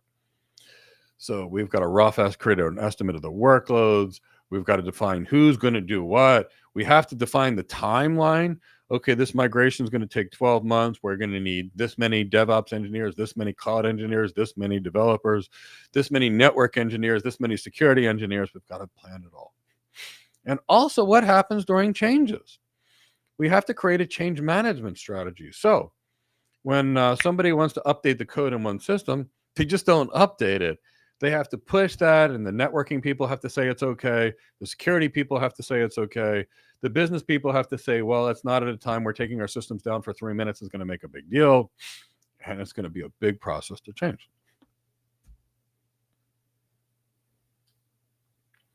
Now, the goal here, ideally, if we're going to be adopting something, is some form of innovation. Maybe we've got an old application that the developers no longer are alive, and we've got no documentation on it, and we want to get out of it because it's a risk to the business. So maybe we'll start from scratch. We should think of various DevOps and software development lifecycle approaches. In this exam, they recommend modern DevOps, or the combination of development and operations, having those people do that to speed systems up. That kind of continuous integration, continuous delivery, and constantly getting better. That's great, right? Well, what if we've got a business that needs code that's going to be super stable and not change? Or maybe that's not driven by DevOps. Maybe that's driven in different ways. So in many cases, we're using DevOps because we're trying to shorten the time from idea to production. And that's great from an innovation perspective, but sometimes we need stability. But many of the reasons we're going to the cloud is so that our engineers that are going to build it can use DevOps to create new applications much quicker, to create a feedback loop between the customer and the development team to make sure that actually happens, right? But whatever we do, whatever approach we use, we have to bridge the gaps between the people that manage the stuff, the operations people, and the development. So let's talk about that. We've got architects that are system designers, right? We've got network engineers that actually build out the network, where a network architect designs it. When it's built, the engineers that do the building are no longer maintaining these systems. It's going to go to an operations team, and they're going to manage it. And then when it breaks, it's going to have to go to a different team that does DevOps, and businesses have this. So where the goal here is to bridge all these gaps and accelerate innovation and harmony across all aspects of the business. And that's why it's architecture. We also need to create a governance and management structure. So part of that is determining what we're doing and creating a journey with milestones with tangible business benefit. We will have this new website up by this day, and that website will increase our sales by 1.5%. That's a goal. But we have to know where we're beginning. So we have to define governance solution. Who's responsible? Who are the team members? Who has to verify things? So lots of things with regards to cloud governance. The main thing is to create a guardrail. And that's the same reason a business will have a board of directors. If the CEO does something ridiculous, the board can fire them. So if you ever hear a CEO that left their job for family reasons, it's because the board of directors fired the CEO. Family reasons means the person's been fired in most cases, in case you were unfamiliar with that, in executive speak. So it's those guardrails. And we also need those same guardrails in technology, because you're going to have the one technology person that's going to just try to adopt anything that's new and exciting, and that will harm the business. At the same time, you've got other people that may make mistakes, so you need to process to make sure the right people are involved, and anything you need. We need governance for everything. And the Microsoft Cloud Adoption Framework does provide a governance model and identifies key areas of importance, each relating to different kinds of risks. So there are certain things, you may hear the concept, and it could be on the exam, of something called a minimum viable product. And that's going to be a set of corporate policies, processing tools to basically produce whatever the minimum thing is they can get away with and actually sell or produce. Not what it should be, what the minimum thing it is. That's called minimum viable product. When we got quick incorporation, so governance team can quickly integrate into governance and implementations and make sure. We can always add additional governance as needed when we go from, say, the minimum viable product to something that the goals are long term. So what are the key areas of cloud governance? Well, ideally, we're going to try and control costs and better understand what the cost can be. We need to make sure the systems are secure. We need to make sure that the resources are consistently configured so that Joey is producing a virtual machine with a set of security standards, and Sally is creating virtual machines with the same set of security standards, and Billy Bob isn't doing what he feels like. He's using the same security standards. So that's one of them, making sure that they're there. Identity and access management is something we're going to deal with. Maybe we want policies and procedures to standardize the deployment piece. Maybe we need somebody that's the leader of the system. They can manage all the other people. So there's lots of reasons we need governance. Who's going to manage the implementation? And while we're on this Microsoft Cloud Adoption Framework, which is a part of the Microsoft's Solutions Architect Expert Training, they also list the goal of cloud management. So what's that? Well, the goal is to maximize business returns. And, according to Microsoft, that's balancing stability and operations costs. It could also be a lot more things like that. Stable business operations tend to be stable financially with stable revenue. When a business has stable revenue and its expenses are made or are minimized, they're profitable, which means they're doing well. Maybe, just maybe, the business's operational costs are too high, and they're looking for ways to reduce that. Well, if they could decrease their technology costs, that could do it. Taking a software developer in California and replacing them with a software developer of equal or greater capabilities in India could be an example. Taking a junior level software developer that's almost good enough and replacing them by AI is another means to control costs. I'm not saying this is what I stand for, but these are the business decisions that businesses make every day of the week. And as architects, you must know them because you've got to be able to assist businesses with those choices and making those choices effective. So we'll talk a little bit about the cloud operations maturity model. So in the early stages, we're going to focus on basic things. Well, that's what they're teaching here. If we focus on basic things and not the business, it's going to be a disaster. But we have to focus on basic things like inventory, what assets do we have, and when we move it to the cloud, what those assets are going to be in performance. As we start to mature, now it's more about operational excellence. How do we tune our applications? How do we reduce interruptions? Maybe there's a configuration management or system state management. Maybe we've got to achieve compliance. But after we've got to compliance, now we're going to focus on making it great, because the compliance needs that are set forward are far less than the real security needs we might actually need. So, but security needs are going to be based upon the business.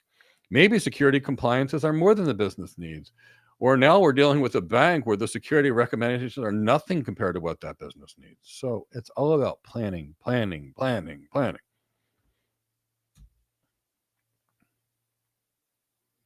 So we talked about the Azure Cloud Adoption Framework, how it's a collection of documents and best practices, and how it relates to the actual cloud itself.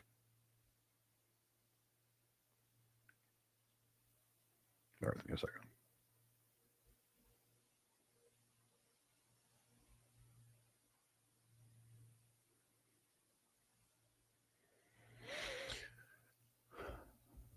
Okay, so who has questions on this section?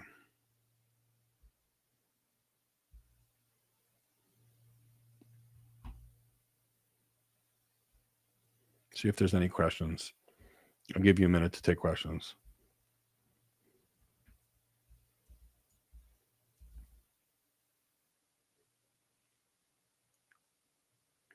Should you get the project management certificates to complement this certificate? Well, JDF Trades, it really matters what your actually goal is. And come tomorrow night, we'll have a question and answer session on Zoom.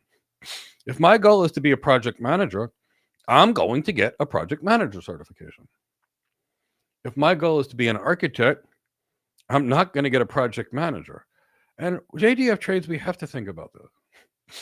If you went into your physician's office, let's say you needed a major surgery. Hope that never happens.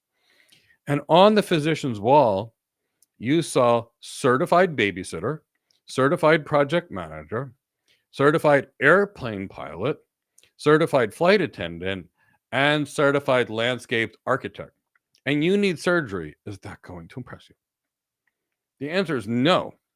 You're going to the doctor that said, board certified, let's say it's orthopedic surgery, orthopedic surgeon, residency at maybe the Cleveland Clinic or University of Pittsburgh, really University of Pittsburgh, big orthopedic school. Postdoctoral fellowship in this, somebody that's actually focused. So that's really the key. What is your goal? I have to tell you, when people send me resumes, if somebody's certified in 10 different people's careers, that tells me not to interview the person. And why? Because instead of being a master or an expert at their job, they've learned everybody else's job.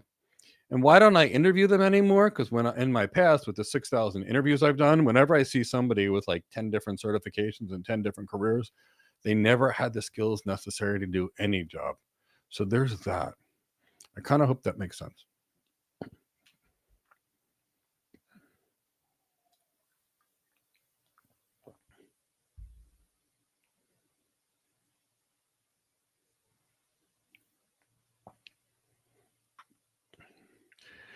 So I see another question popped in, but give me a hashtag AZ305 so that I know you're actually awake, because you're awfully quiet, and that tends to make me a little bit nervous when people are quiet.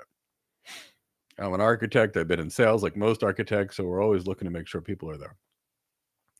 When you say a build team after you get the client, does that mean the team is included in the architecture plan and then transferred to a PM plan? So, Benjamin, no. So, realistically speaking, here's the way it's going to work in most cases. So let's say I'm the architect. First thing that I need to do after I've done all these business things, is build an architecture team. So in the architecture team, I'm going to need somebody from every end of the spectrum. If I'm a cloud architect or an enterprise architect, that's kind of encompassing everything, and no one person knows these. So if I'm a cloud architect, I'm going to bring in a network architect, an AI architect, a security architect, potentially a DevOps architect that's going to architect DevOps business processes. And I'm also going to bring some pre-sales and some consulting engineers that are tied towards money. So maybe a distinguished engineer that I'm going to be bringing in here is going to help me from, say, networking, because they're going to go deeper than the architect. Maybe a distinguished software developer that's going to be now an application architect. Maybe I'm going to actually bring in some actual DevOps engineers and cloud engineers too that work pre-sales. They're the techies. We design it. I'm back there. We're selling it. We're responding. We present the documentation, and poof, customer signs on the dotted line. Now, the next thing that happens is we're going to elect typically somebody like a service delivery executive or a customer success person or someone. That person is going to be the lead executive on the implementation. That executive will then bring in a post-sales project manager or many project managers to manage the project. Then after that, they will build a team of implementation engineers that's actually going to deploy it. And they will sit there until the entire thing is built. After it's done being built, it will be tested, and then that implementation team is going to leave. And that'll be turned over to an operations team to manage, a cloud operations team. And when it breaks in the cloud operations team, they either may be able to fix it, or the company will have a different support team or a different tech support team that will actually fix it when it breaks. So we architects now, we're way segregated from that. Now, if it really breaks and it breaks badly, and you're an architect like me that sold $1 billion architecture, they may call you back in. And when it's broken, you may be here, you may bringing in dinners and drinks and donuts or whatever it takes. You're working with the customer, you're trying to make it right with the customer, and then you're bringing in other executives with you to show that customer some love, that you love them and you care. You may be there to escalate it, but you're not going to be in the troubleshooting phase. So I kind of hope that helps.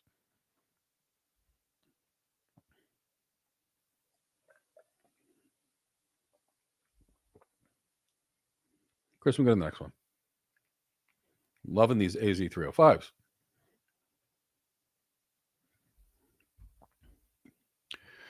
How do managers feel when letting go of employees by AI? People are suffering doing not being employed. Employers make job seekers just learn due to the heartbreaking descriptions. So I think it depends on the employee. So there's a Taylor Swift song, "Look What You Made Me Do." And there are some employees that make their managers miserable. And nobody likes laying off people. So if somebody's got an employee that makes them miserable and AI can do the job and they don't have to be miserable anymore because the employee made it miserable for them, well, then they're going to be happy to get rid of that person and sad at the same time. But you have to understand what this is and why businesses do this. So in most cases, when an organization has to reduce staff, not in every case, but what they do is they look at the people they're going to need moving forward. And then they stack rank their employees from best to worst. The best people will not get laid off. And the people that provide the least value are the ones that get laid off. So there is that.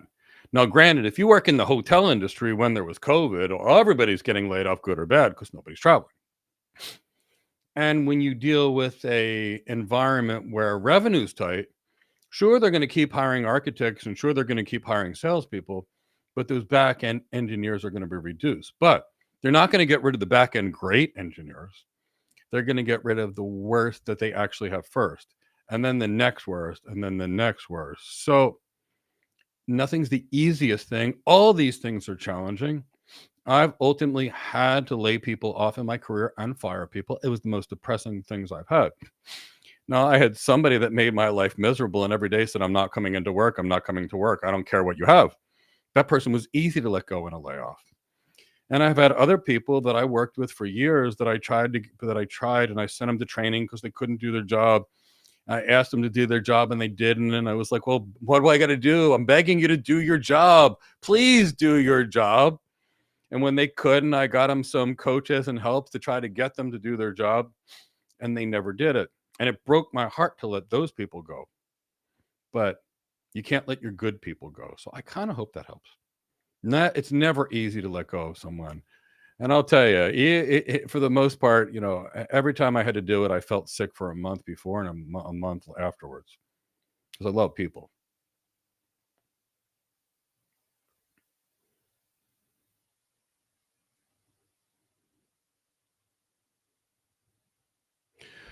So once you have the business objectives, what is the process for coming up with the solutions? Your course, Cloud Architect, teaches everything you must know. Yeah. So it takes me about 900 hours to teach a Cloud Architect, and that's 900 hours outside of the certifications. And that involves an understanding of business, understanding of business's inputs, a business's outputs, how a business works, how to get the requirements, how to build the team, how to design the solution, how to create a business case or an ROI model on it, how to document it, how to present it to the customer, how to respond to RFIs, RFPs, RFQs, literally speaking, everything. And when students train with us, they stay on their course until the day they are hired, because we are not a boot camp where we would just put somebody in there and say, oh, your 9 months are up. Good. Or your 6 weeks are up. Your 16 weeks. Get out of here. Goodbye. No, people stay with us until the day they're hired. Of course, we can go to the next one.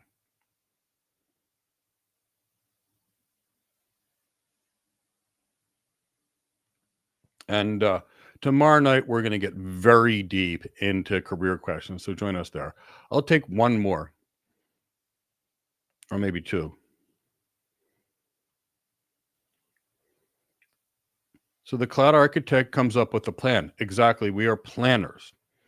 A good architect is not touching the technology. We are planning. Because you can't actually focus on the business needs, all the inputs and outputs in a business, and actually think about building it. Impossible. How is an AI architect different than a cloud architect? Well, here's the thing.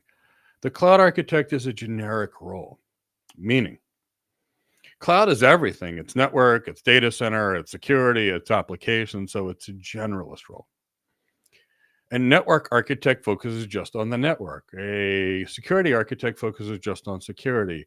An AI architect focuses on the AI. So here's one thing to remember. A generic architect role, like a cloud architect or an enterprise architect, is going to be much more business oriented. When we get into these specialty architects, there's going to be a greater focus on the technology, which is also good. As a general rule, the closer you are to the technology, the less you will earn in your career. The closer you are to the business, the more you will earn in your career, except when there's a shortage of people with a set of skills. And that's when you hit the ultimate point in the supply and demand curve when the price goes up. So there's that. Kind of like when I decided to learn networking, because networking's always been my love. As it turned out, I helped work with half of the internet service providers on how to design their internet service providers. I helped a lot of people design their clouds. So when I knew that and nobody else did, I was on the right side of the supply and demand curve, which created higher earnings. And AI is one of those cases where, there's nobody that knows AI architecture. There's some, but for the most part, they're not. Every certification on AI has nothing to do with AI architecture. There's no AI architect certification. So, that's why we worked with David Lithicum, because he's been working with AI systems for 35 years. I've only worked with him for 20. So I wanted somebody that was a little better than me to actually put that course together. My background and expertise is predominantly infrastructure and security. These are good questions. So join us tomorrow night on the webinar. It's free, and we'll answer any question you may have, because that's our real goal here. So let's talk about some of the well-architected pillars that we're actually dealing with in the Azure well-architected framework, these cloud-adopted frameworks. So every cloud provider out there has some form of well-architected framework.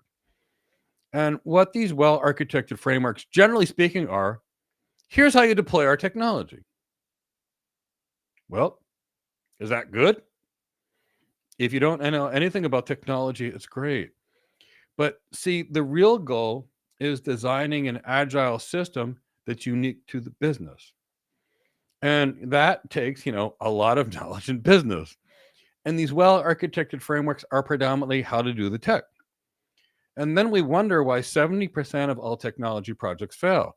We give people guidance on the tech, and except for organizations like ours, we don't teach people how to marry the technology to solve business problems. So they create a technical solution, they look at a technical framework, and poof, it's done. And that same design is given to a hospital, it's given to a bank, it's given to a retailer, and maybe you get lucky 3 out of 10 times and it helps the business. So I'm going to talk about the well-architected framework because it's part of the exam. We have to understand that cloud technology does help organizations solve business challenges. So does data center technology, so do mainframes. It's about selecting the right tool. It's like a recipe. You have to pick the right ingredients, and which wine pairs with which food is part of architecture. And if you're going to provide a dessert, what dessert's going to go with what food and what after dinner drink? That's architecture, the planning of that. So if we're dealing with a solution architect, who's somebody that works for a provider and designs, presents, and sells that single vendor solution, they're going to have to ensure scalable, resilient, and efficient and secure solutions. And solution architecture is going to be more single vendor specific, is trying to create a balance between the business requirements and technical capabilities. Where the cloud architecture, the enterprise architecture, as we get up to enterprise, it's less focused on a single provider like a solution architect and more focused on the bigger, higher paying, higher earning, more strategic things with more than one vendor, because the reality is everything's more than one vendor. And the Azure well-architected framework is a set of guiding principles for building high-quality solutions on Azure. Every cloud provider has one. So there's 5 pillars of the Azure well-architected framework. One is cost optimization, and that is the cloud provider telling you how to be more cost-effective in their systems without knowing your use cases or anything like that. And the goal of cost optimization is to identify inefficiencies and waste. So, for example, Amazon Prime decided they were going to use a microservice-based serverless type application. And then they found when it ran 24 hours a day, 7 days a week, it cost 90% more than if they went back to a monolith. So part of cost optimization is, okay, well, we thought we were going to use this cool new technology. It not only didn't do anything better for us, but it cost us 9 times more money. Okay, let's bring it back to old technology. And sometimes you miss. And it's okay. You're never going to hit 100% of the targets. Plan it and minimize the mistakes that you make, because mistakes cost people jobs. You make a mistake in your architecture, it causes a negative impact to the business and people get fired. So when you're flying an airplane, try not to make mistakes. When you're a doctor, don't make mistakes because people die. When you're an architect, if what you do hurts the business, people are going to lose their jobs. So be very careful. Measure twice and cut once. With regards to operational excellence, so figure out how to really maximize the use of the cloud. If you're going to do it the old-fashioned way and not DevOps and not actually use infrastructure as code, maybe the cloud's not right for you. Now, part of operational excellence is monitoring. What's going on? Are your systems at 80 to 90% utilization and you need to actually tune something and build it up? Somebody actually hack into your systems and they're sitting in their systems and they're draining resources? Did somebody put some kind of malware on your servers that's mining Bitcoin or Ethereum? I don't know. All these things happen. I actually went into a network where, literally speaking, they were paying a fortune and some character was actually spewing music and videos from his actual workstation. That was a pretty easy fix. So that's why you're going to monitor. And when possible, if you can automate remediation. So an Azure function, somebody puts something in Blob and it's public, go fix it immediately. And that makes you more agile because you're not wasting resources to do it. Now let's talk about performance efficiency. And that's matching resource capacity to demand. So if I've got a global retailer that has 50 web servers that each have 192 cores and 6 terabytes of DRAM, and they run at 5% all year, and then poof, around Christmas, they're busy at 90%.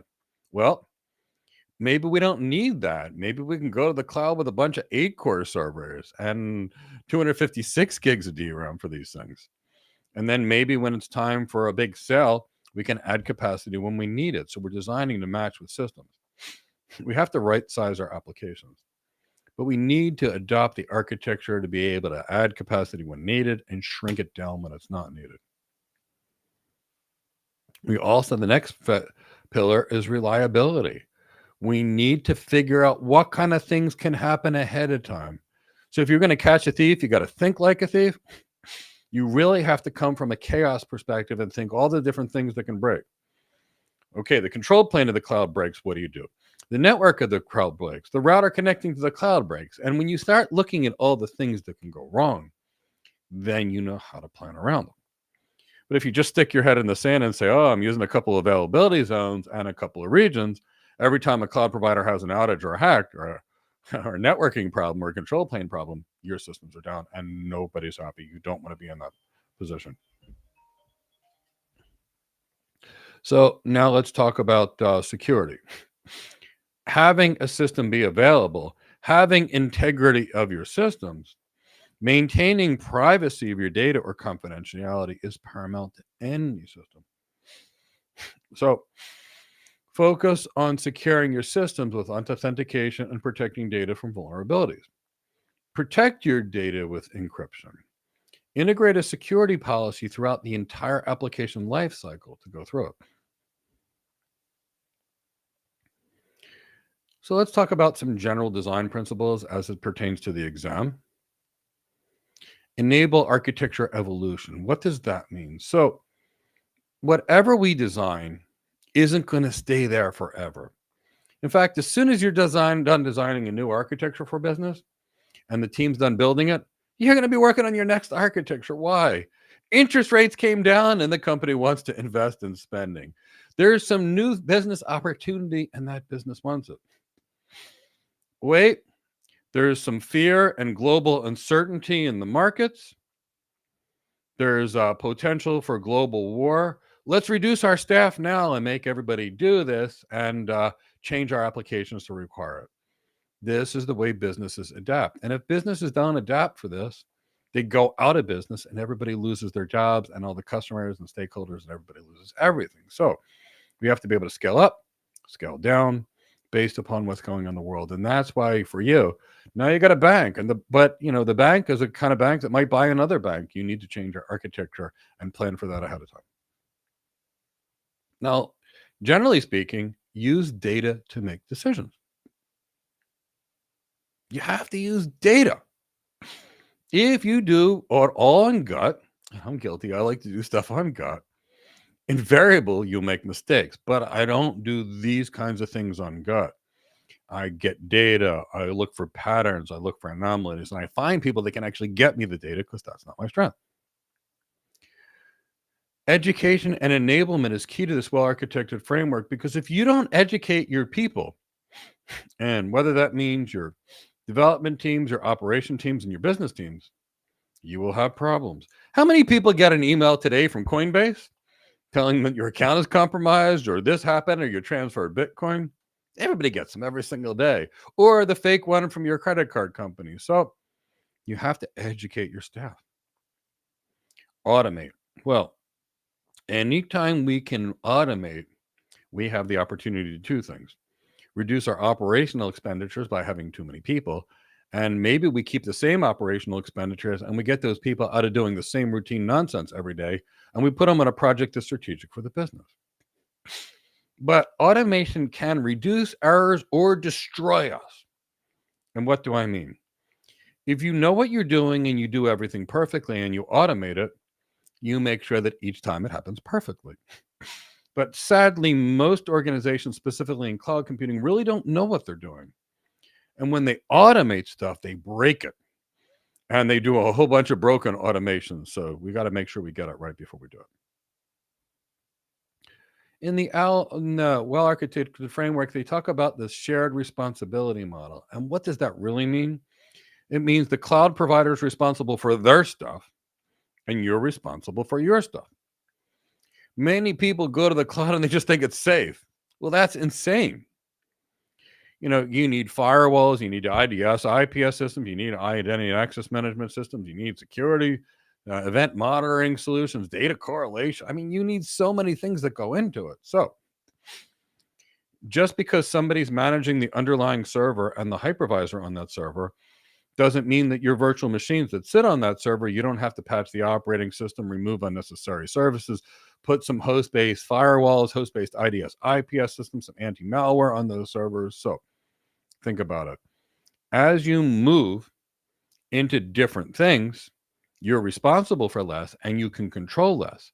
You've got a lot more control on your security or in your infrastructure as a service than you do in platform as a service. And when you finally get to software as a service, you've got very minimal. And that's why we're hosted on a software as a service application. And every time the AWS cloud goes down, they go down. But that's a reality when you deal with software as a service. Most of our systems run on an OpenStack cloud. We don't have these things to worry about.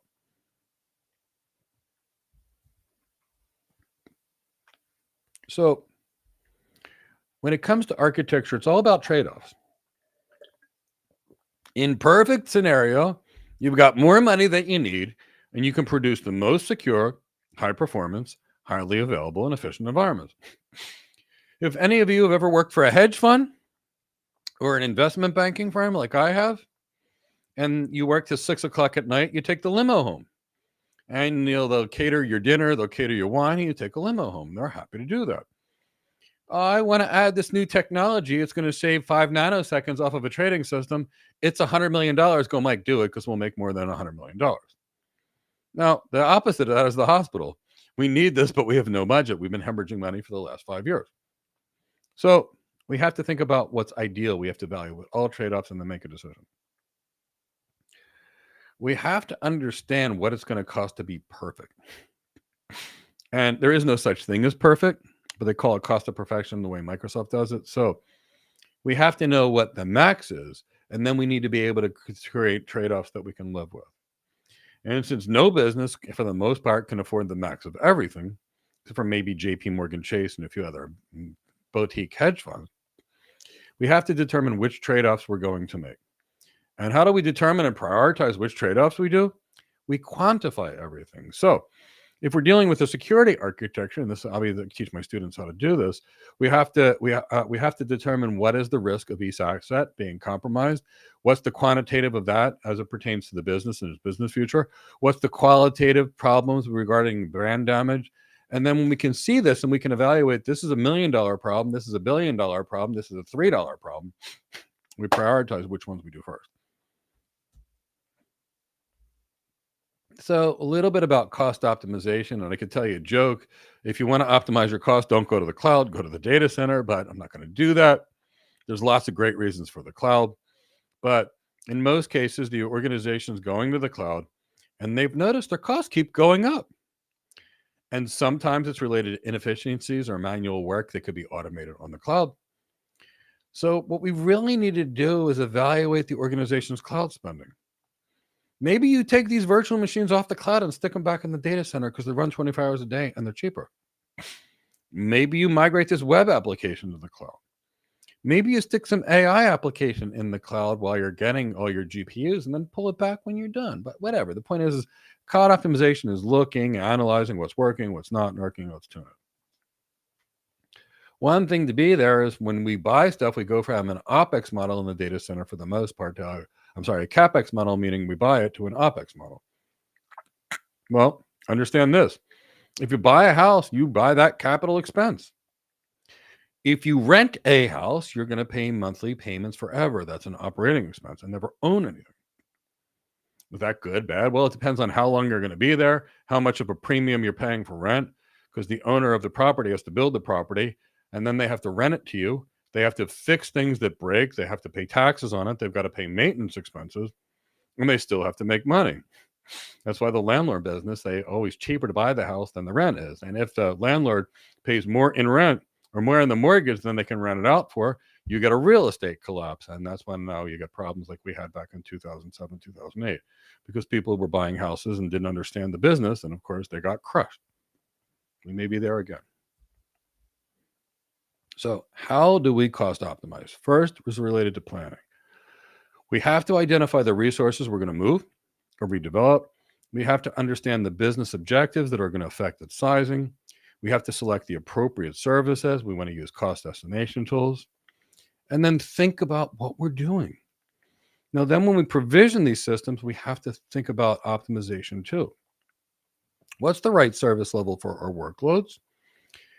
Can we bring our own licenses to the cloud for systems we already have so we don't have to pay licenses twice? Now, the cloud provider and on your exam would say if you go from infrastructure as a service to platform as a service, it's going to reduce your costs. Maybe it will, maybe it won't. One thing is it will probably reduce your operational efforts. And sometimes platform as a service, meaning you upload your code and it runs, is typically it could be less expensive because you don't have to deal with the ongoing operational expenses of managing, patching, what have you. Sometimes it's more expensive. So you got to analyze for your business. Monitor constantly. So monitor where you're spending. Is it making sense? If not, adjust accordingly. Look and track cost anomalies on billing statements. Look at billing alerts. Some things to think about on the cloud. If you find stuff that you're paying money for and it's not benefiting or you're using, shut it off. Then again, you shut off the lights in your house. This is, straight out of Microsoft's curriculum, so we're kind of doing the best we can to give it to you for the exam here. So don't over precision. If I've got a virtual machine in the data center that's built for the worst, busiest day of the year, maybe I don't need that on the cloud. If I've got virtual machines with high idle time, shrink them. If we're paying for redundant licenses because 10 different people in the company bought the same thing, which they probably did, fix that. If you're storing data on the cloud, and storing data on the cloud can get very expensive compared to storing it in the data center, at least try to reduce your cost by moving infrequently accessed data to lower cost platforms. Sorry about the allergies I have and the sniffles. And, keep thinking about it. Optimize your environments based on demand. Adjust your resources. Ensure your efficiency of your data. Sometimes caching is going to reduce the data spend for interdepartmental things. When resources are no longer providing value, get rid of them. Now let's talk about some operational excellence of the cloud. So moving to the cloud's just the beginning. It's going to change operational capabilities in so many ways. One thing the cloud can do is definitely increase the developer agility, especially when we've got these platforms that can enable developers to write their code, like Amazon Q. The developers don't even need to code that much. They can pretty much generate a lot of the code in a pre-made thing. So now you give the developer a tool to help them develop code better and faster. And now they can actually deploy it into production without understanding networking, without understanding technology. For a company that's got a gazillion and one developers like Google, that might be a good thing. For a bank that needs performance and optimization of everything, it might be the worst thing. So again, what is the use case? So we also have to really look, but that kind of operational excellence does make systems more agile. We have to look into our application performance. And it's not just what it looks good when we look at the application. What is the user experience? Can we add agility in our software releases? Can we make quick adjustments? Can we shorten the time from idea to production? If we can, that's cloud operational excellence. And, I'm not a DevOps engineer. I'm an architect. And honestly, there's no correlation between DevOps and architecture. But, part of our architecture is working with those DevOps architects to think about how they can automate by combining development and operations to make it more efficiency. What is that DevOps culture? So the ability to automate huge deployments. One of the reasons there's no more entry-level jobs is that we used to have people that would manually add things. We don't need that. Don't worry. You can get your first job, and it does not need to be entry level. I've never taken an entry level job, and nearly all my students have gone to senior roles. It's not, you get hired based upon your skills. First job an airplane pilot's an airplane pilot. First job for a physician is a physician. And I promise you, that takes as much knowledge as an architect. So There's that. But infrastructure as code is there. And that's why there's almost no junior level jobs. Because now one DevOps engineer can take the job of 100 cloud admins. No big deal. Just don't be a cloud admin. Focus on being something bigger and you'll get hired for something bigger. Don't worry about it. But DevOps can automate some of the application testing. Now, we don't want to automate so much that we have the kind of CrowdStrike problem where poof, we just push code and went through an automated testing process and questionable QA, and we took half of the internet down. We don't want that. But automate when possible, build new environments when needed. That whole DevOps concept is great for speed, and cloud is great for speed. Cloud is great for agility. So those type of DevOps cultures and DevOps tools and breaking down silos between departments and promoting sharing and transparency and collaboration and reuse of these software artifacts is a great thing that cloud computing gives us. Now, of course, we've got to use monitoring tools to gain insights from what we're doing. Now, that means having some type of a system that can analyze logs, monitor the performance of systems, and ideally detect problems before they occur. Your direct connection is at 90% utilization, or your express route connection. Upgrade your connection before you run out of capacity. So we always still have to do capacity planning in the cloud. And if we don't, we're going to have cost overruns that are going to be so bad, it'll be horrible. So find your performance issues, find your cost inefficiencies, correlate your events. And it's going to be a multi-layered approach. So gather data from components at every layer. You can set alerts for things in and out of outside of acceptable ranges. Track your spending, track your waste. So anytime we've got automation, we can reduce human error. Hence the reason companies don't have, when we talked about access control, they're not going to have 250,000 accounts that manually are created. We're going to create roles and add users to roles. That's the concept of role-based access control, minimizing human error. Let's talk a little bit about performance efficiency. And performance efficiency ensures that an application's resources will match its demand. If we have the capacity for 1 million hits a minute and we only get 50, well, that's going to be way too expensive for what we need. At the same time, if we don't find our performance bottlenecks, we're going to have a problem in our system too. So think about scaling strategies, networking needs, and networking optimization, storage optimization, caching, queuing, really find those performance bottlenecks and go do something about it. So performance efficiency is going to be ensuring that applications and their resources match demand, whether that be scaling, bottleneck, or identification. Know when to scale up and know when to scale out. Scaling up means moving to a bigger server, for example, more CPU, more memory. Scaling out means adding additional capacity, more virtual machines, for example, or more containers. One really great thing about the cloud, and it's probably the best thing of the cloud, is actually auto-scaling. And if it wasn't for auto-scaling, I don't think anybody would ever move to the cloud. But the ability to add capacity on demand, shrink it, add it. AWS likes to make up the silly term elastic for that. But realistically, we're talking about a scale out, scale in with minimal friction. Now, networking. If your network doesn't work, nothing will. So we need the right networking technologies, meaning whether you're using private lines, VPNs, SD-WAN, SASE, how many links do we need? How is our routing going? Are we using efficient paths throughout the system, or is our routing bad? Does our IP addressing plan enable us to create efficiency and scale, or does it break it? So all this stuff matters. So we need to optimize the network. Now, maybe we need to add some messaging along the way, buffers or queues. Same thing with our storage. What are we doing with our storage? Do we have the right amount of throughput? Do we have the right amount of IOPS? If not, because we have to remember cloud storage is horribly slow compared to data center storage. So what are we going to do? Are we going to do RAID, or are we going to do something else?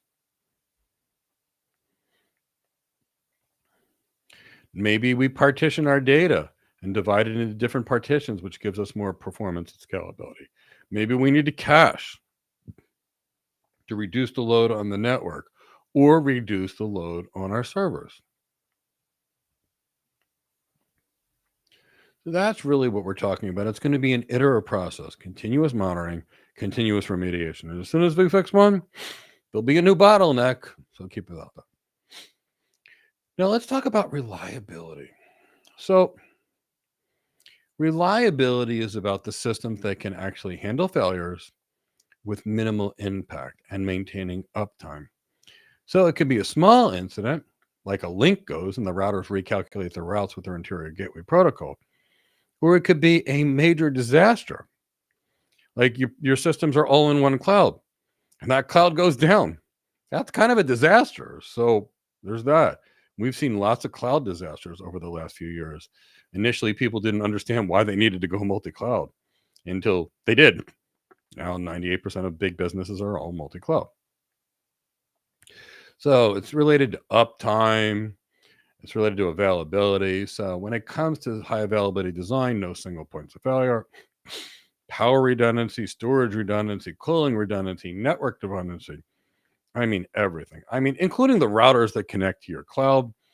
Then you might need 2 power supplies on each router. They're plugged into a different power distribution unit, which is each on a different circuit breaker, which is hopefully each on a different power company, which, also has a different backup generator. So every little detail needs to have no single points of failure.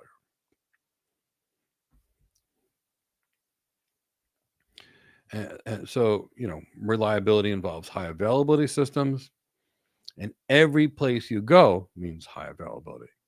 We also need to think about how do we recover and recovering from data loss and disasters. So you're not going to do disaster recovery of your Azure cloud in Azure. That's just silly. I mean, I've seen people do it, but okay, you got a problem with the Azure cloud. Now you're trying to deal with a disaster and you put your systems in the same place that you have it. That's ridiculous. But maybe you're in the Azure cloud and use the Google cloud for disaster recovery. How do you do it? Is all your data sitting in the Google cloud? And you've got a Terraform script to launch the systems in the global cloud pretty quickly? Do you have a warm system approach where you've got little mini replications of what you have? And if your main cloud goes down, for example, auto scaling will make it grow up. So these are the kind of things that you're using.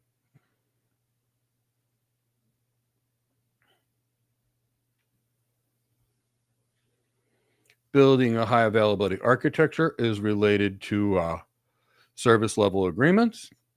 Well, it is and it isn't. So here's they're calling it under that. So here's what a service level agreement is.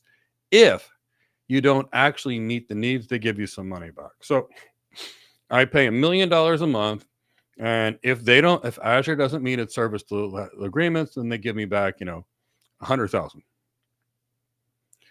Okay, let's just think about that. I have a hospital. I was crazy enough to put that hospital all in the single cloud. The single cloud goes down, 5 people die, and I get my $100,000 back. Is that really going to provide availability? No, but that's what SLAs are, and that's what they can do. They can get you some money back in a failure. So how do we keep our systems designed? Well, 1 is none, 2 is 1, and 3 is greater than 2. Always remember that. Single cloud, none. 2 clouds, good. 3 clouds, better. 1 virtual machine, bad. 2 virtual machines, good. 3 virtual machines, better. At least, however you're planning it, based upon needs. And the business needs will drive what they can afford. But we can do things like server clustering. We can do coordinated virtual machines to replace a single one. We can have a backup virtual machine in another data center. Load balancers improve performance and availability by removing single points of failures. So instead of having 1 big server, you could use 3 small ones, for example. So there's that. So things to think about, and what we have to talk about is the potential loss of downtime. The first thing we need to figure out is how much downtime an organization can tolerate before there's irreparable damage to the business. That's called maximum tolerable downtime. If a business is down more than its maximum tolerable downtime, there's serious damage to the business, which that gets us into a recovery time objective. if the maximum tolerable downtime is 1 hour for this business, the recovery time objective needs to be less than 1 hour. If it's more than 1 hour and the business can only tolerate an hour, then the business is damaged forever. We can't have that. By comparison, recovery point data is how much data can a business lose. I think the last time I checked, Amazon did like $1 million of business per second or was per minute. I can't remember. If they lose 30 minutes of data, that could be a whole lot of money. So maybe they can only tolerate 2 minutes of data loss. I don't know. I've not evaluated their business and I've not planned their systems. But that's what we're talking about. So we're always thinking about designing our data, how often we need to back it up, where we need to replicate our servers, how we need to recover, that kind of thing. And in a few minutes, I'll get to questions. So some good questions are popping up. Strategies for availability. Well, we want to maintain downtime, so we're going to plan it. So this is where some chaos engineering comes in. Well, what happens if this system goes down? What happens if this happens? What happens if a worm or virus comes in? What does it do that fills up the network link? We always have to think all these. And disaster recovery is a little different than availability.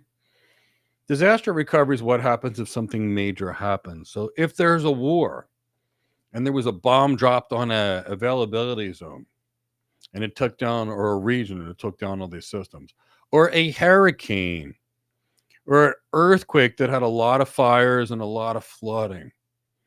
That's a disaster, and that's why disaster recovery needs to be pretty far away.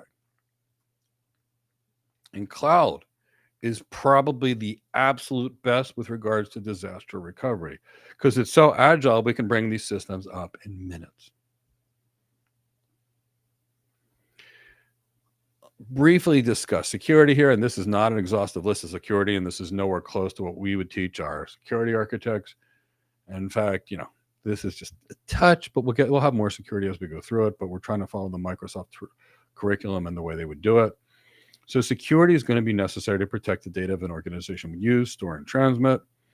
And the key here is to maintain the integrity of the data, meaning it hasn't changed, the confidentiality of sensitive data, so you can't find somebody else's health records, and the compliance with regulations. So when it comes to security, with data protection, is making sure that that data is exactly what we said. Could be customer data, medical data, financial data, critical business data. There used to be a commercial for Bush's Baked Beans where there was a secret formula that the golden retriever was trying to sell. Whatever that is. Could be the formula for a new drug for a drug company. Could be the new killer app that somebody is in the process of designing. So we're going to have to protect it. We may have to protect the infrastructure and the network. We may have to identify security policies.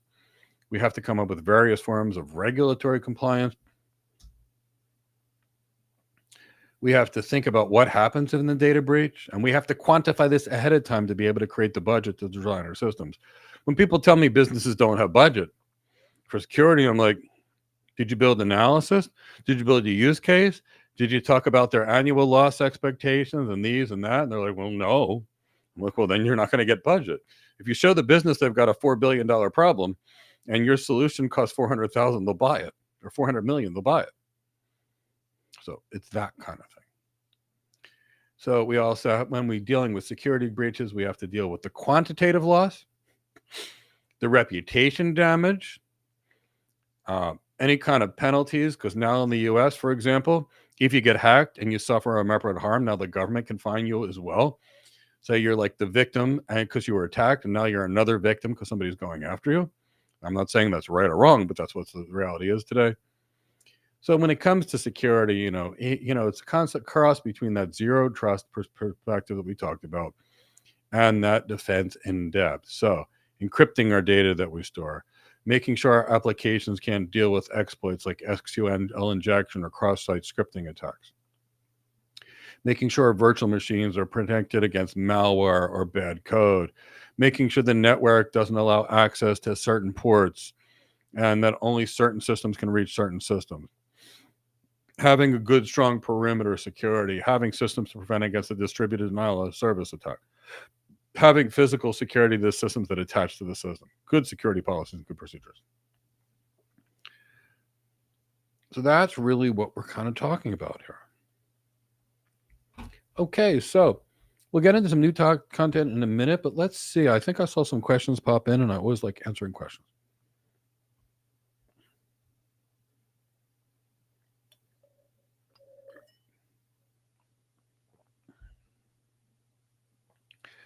When setting up the plan for redundancy, do you use an estimated cost of downtime to justify the cost? 100% yes.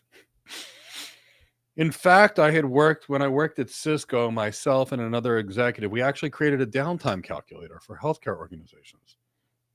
And we would put in there to calculate availability. And we had the type of staff they had, the number of salaries each staff had in various categories, the cost of overtime for the staff, the cost of the salaries for the staff. And by doing so, we were able to calculate the cost of downtime for that unique business and then show businesses what they would actually need to invest to make it there. And that was one of the projects that I actually worked on. So, yes. But you can't give me the business case for a bank for a toy store. So the answer is yes. And that's one of the things we architects will be involved with. And we're going to learn the goals of the business. We're going to have to find out their average fully loaded salary for a traditional full-time equivalent person. We're going to have to get estimates of what they do, levels of employee productivity, stoppages, all of it. We have to understand, how much money comes in and what systems are involved in that and what would happen to that. So yes, absolutely. We have to create the rationale to get the budget for availability. Chris, we can go to the next one. Is AZ104 required before taking AZ305? George, the answer is yes. Here's the thing. That first week would probably get that we did where we covered fundamentals would probably get you through the AZ104 pretty easily if you had a practice test and reviewed questions and answers. And then this training would typically get you through the AZ305. Again, I always recommend a practice test. I also recommend reading the vendor's documentation because we have to look at one of the reasons vendors create these things. Why is a vendor creating a certification? Well, they're trying to go out there and they're trying to get people excited about their technology because if you're certified, you're going to be more likely to recommend their stuff. So they're actually creating an army of little mini sales reps by certifying people. And that's why they don't cover in a certification all the details you really need to know or how any of the technology works. This is about getting you excited. So how do you become better prepared for an exam knowing the vendor's goal is either to create technician level people for the junior level things, and the more technician level people there are, the less they have to pay them. Or they're trying to get you excited about a technology. Well, that means you read the white papers. So if you're not from tech, and I think, George, I know you are from tech, a white paper is kind of a marketing paper that a tech company will write to show how their technologies help a business. Read their documentation because they make the exam, they make the documentation. And oh, yes, get a good practice test because they can ask questions in a very funny way. And make sure you know how they ask questions.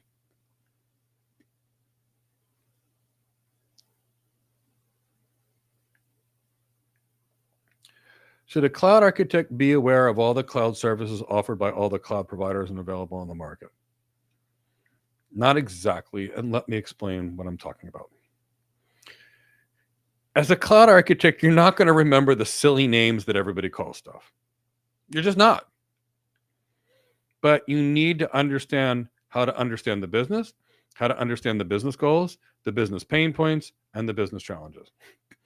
See, here I am. I'm a multi-cloud architect, like all cloud architects. And now all of a sudden, I need a little guidance on AWS stuff. What do?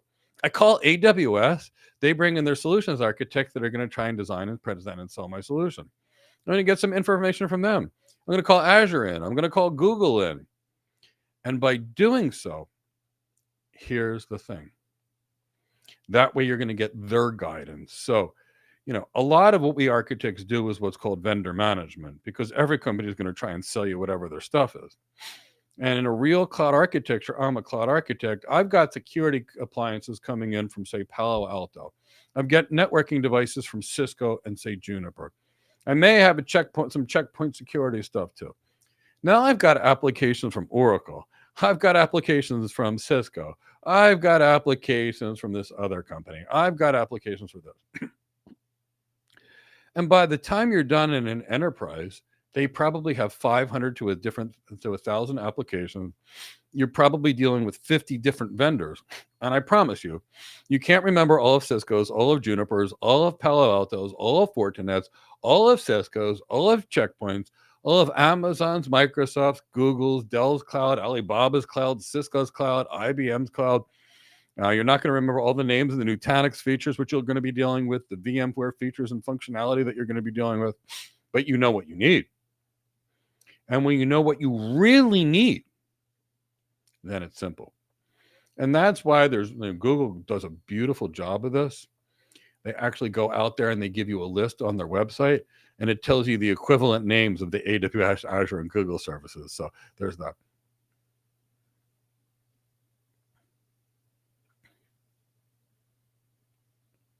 We get the next one, Chris.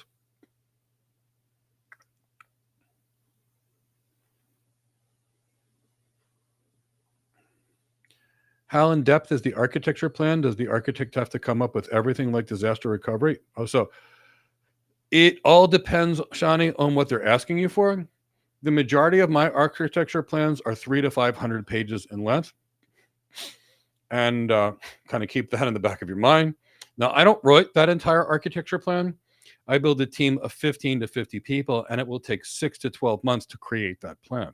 So it is a big executive job. And that's why when you're dealing with chief architects that are getting paid $500,000 to $1 million a year, and enterprise architects, which could be called the chief technology officer or the chief architect, you're dealing with $500,000 roles, although some are less.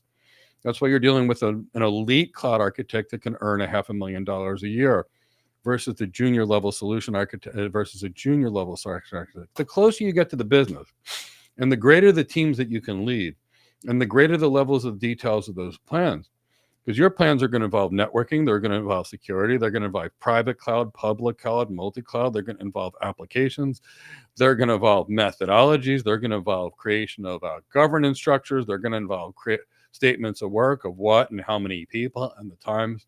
And that's why it's nothing like in a certification. It's a good question.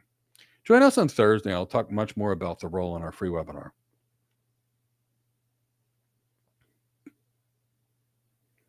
How does an enterprise architect or general cloud architect leverage cloud AI architecture and design skills without diminishing their thing? So here's the difference.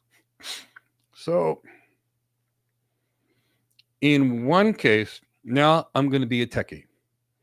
Okay, let's talk about the Llama large language model versus the Claude 3.5 large language model versus the OpenAI 4.0 versus 4.0 versus their new model. And we could talk about what's the most effective. That's a techie, and nobody's going to pay any attention to them at the executive level. Now, that doesn't mean that person doesn't make a great engineer. They make the best engineers, but that's not what you perceive in an architect. Now, here's how an enterprise architect comes in. Okay, Mr. Client, Mrs. Client, it's so nice to meet with you today. You know, after evaluation of your organization and evaluation of your 250,000 employees, we think there's many things that we can do for you. You operate a global retail site, which we obviously both know together. And on that site, you did about $30 billion of sales last year.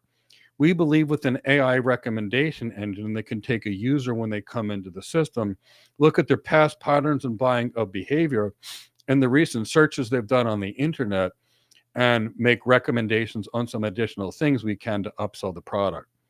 Now, in your case, we feel that could yield a 2% return, a 2% increase in sales volumes, which in your case is $600 million. Now, realistically speaking, it's going to cost about $200 million to build it in your data center, and you can use that for 4 years. At the same time, we noticed these security vulnerabilities in your system. Now, these security vulnerabilities, we've got a couple of options for you. Option one is we can transfer the risk to an insurance company, and that will protect you about these financial metrics, but it will not protect you about brand damage. We could re-architect your demilitarized zone where your web applications are and add this, and this functionality, and we can reduce your security burden by this. We calculated your security cost to be, your security risk to be $486 million annually. And we're able to reduce it to about $250 million annually through these things, through these changes in your architecture, which will cost $50 million. So that's good. Now, you also have this other thing that the technology won't do, which is about $150 million a year problem. You can transfer that risk to an insurance company for about $10 million a year. So we recommend that. Now, when you do that, you're an executive. So that's the key. It's what are you focused about?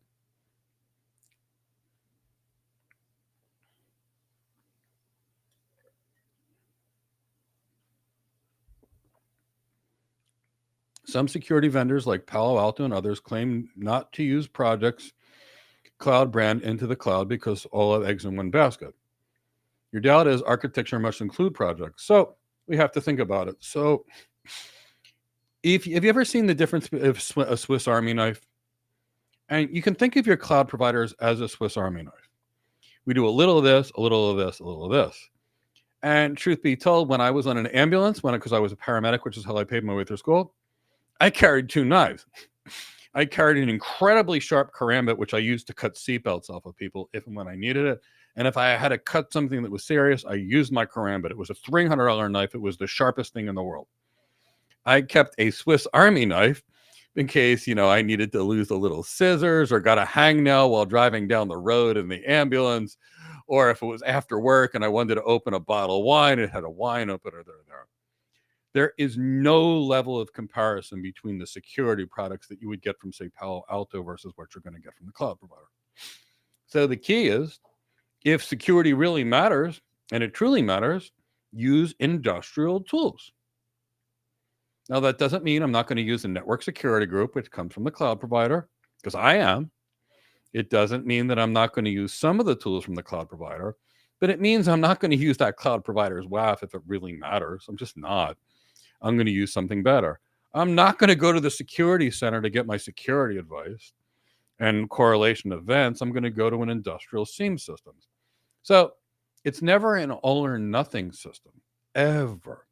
It's always going to be a combination of portfolio of products across a wide variety of vendors. Some things Palo Alto does better. Some things Checkpoint does better. Some things Cisco does better. So it's going to be a combination of everything that we need overall. And that's what goes into architecture. Removing all the bias, removing all the preferences, and caring about your customers and success. And that's really the case. And if you deal with somebody that says, don't use anybody else's stuff, run from them. Run. Because they're trying to basically take over everything because they care about the sale versus your business. Kind of hope that makes sense. I want to know you're awake, you're alert, and you're oriented. So give me a hashtag AZ305. Make sure you join us on our webinar. We have one on Thursday morning. It's normally Thursday afternoon, but it'll be Thursday morning this week. And we'll cover the career and what we do as architects and every single skill you need. And of course, it's free. But also join us tomorrow night, 5:30, right after we're done the boot camp. It's about 30 minutes long enough for me to take the cat and give her some tuna lollipops and make her happy.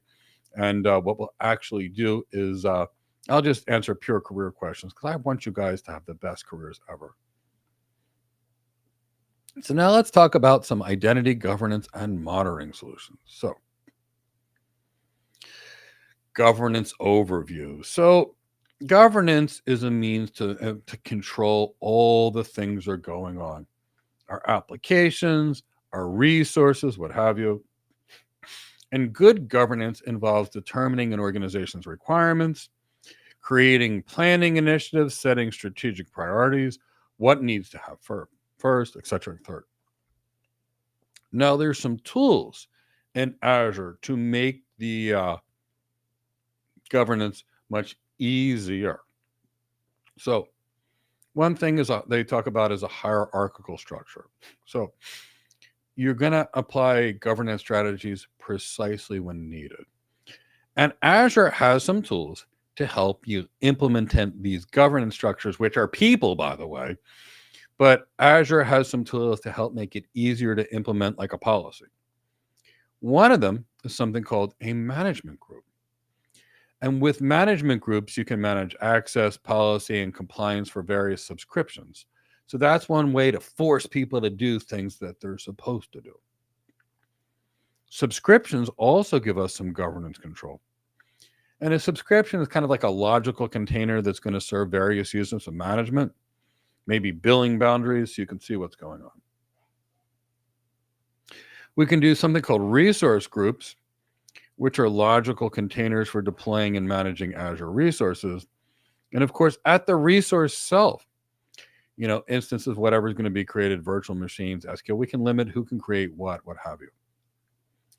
So when we talk about management groups, they're really going to help manage access according to a policy and compliance across these various subscriptions. And it's really a means to organize a subscription for governance. And again, I'll make sure one more time to make sure you get it. The subscriptions are logical containers. They're basically a unit of management, and they're going to be billing boundaries. Why might you do this? Well, that development team spent 15 times more than they were supposed to. All right, well, figure out why and fix it. The resource groups are logical containers for Azure resources, so they're going to help organize and manage your resources. And your resources themselves will be your devices. Who's going to do what? How big can your virtual machines be? What kind of storage you need? What do you need for your database?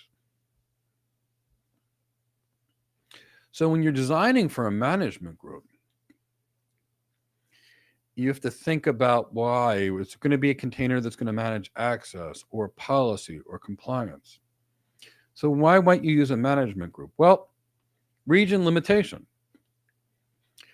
We can force our systems to be located in a region where our business actually is, as opposed to people pumping it wherever, where it's not going to provide any value. We can deal with user access management. So we can provide a user multiple subscriptions by creating a role that's allowed to. So maybe I've got a chief information officer. They need to be able to go to lots of different systems. Maybe you've got a developer that only needs to go to one set of systems. So that's one of the things we're using. Monitoring and auditing.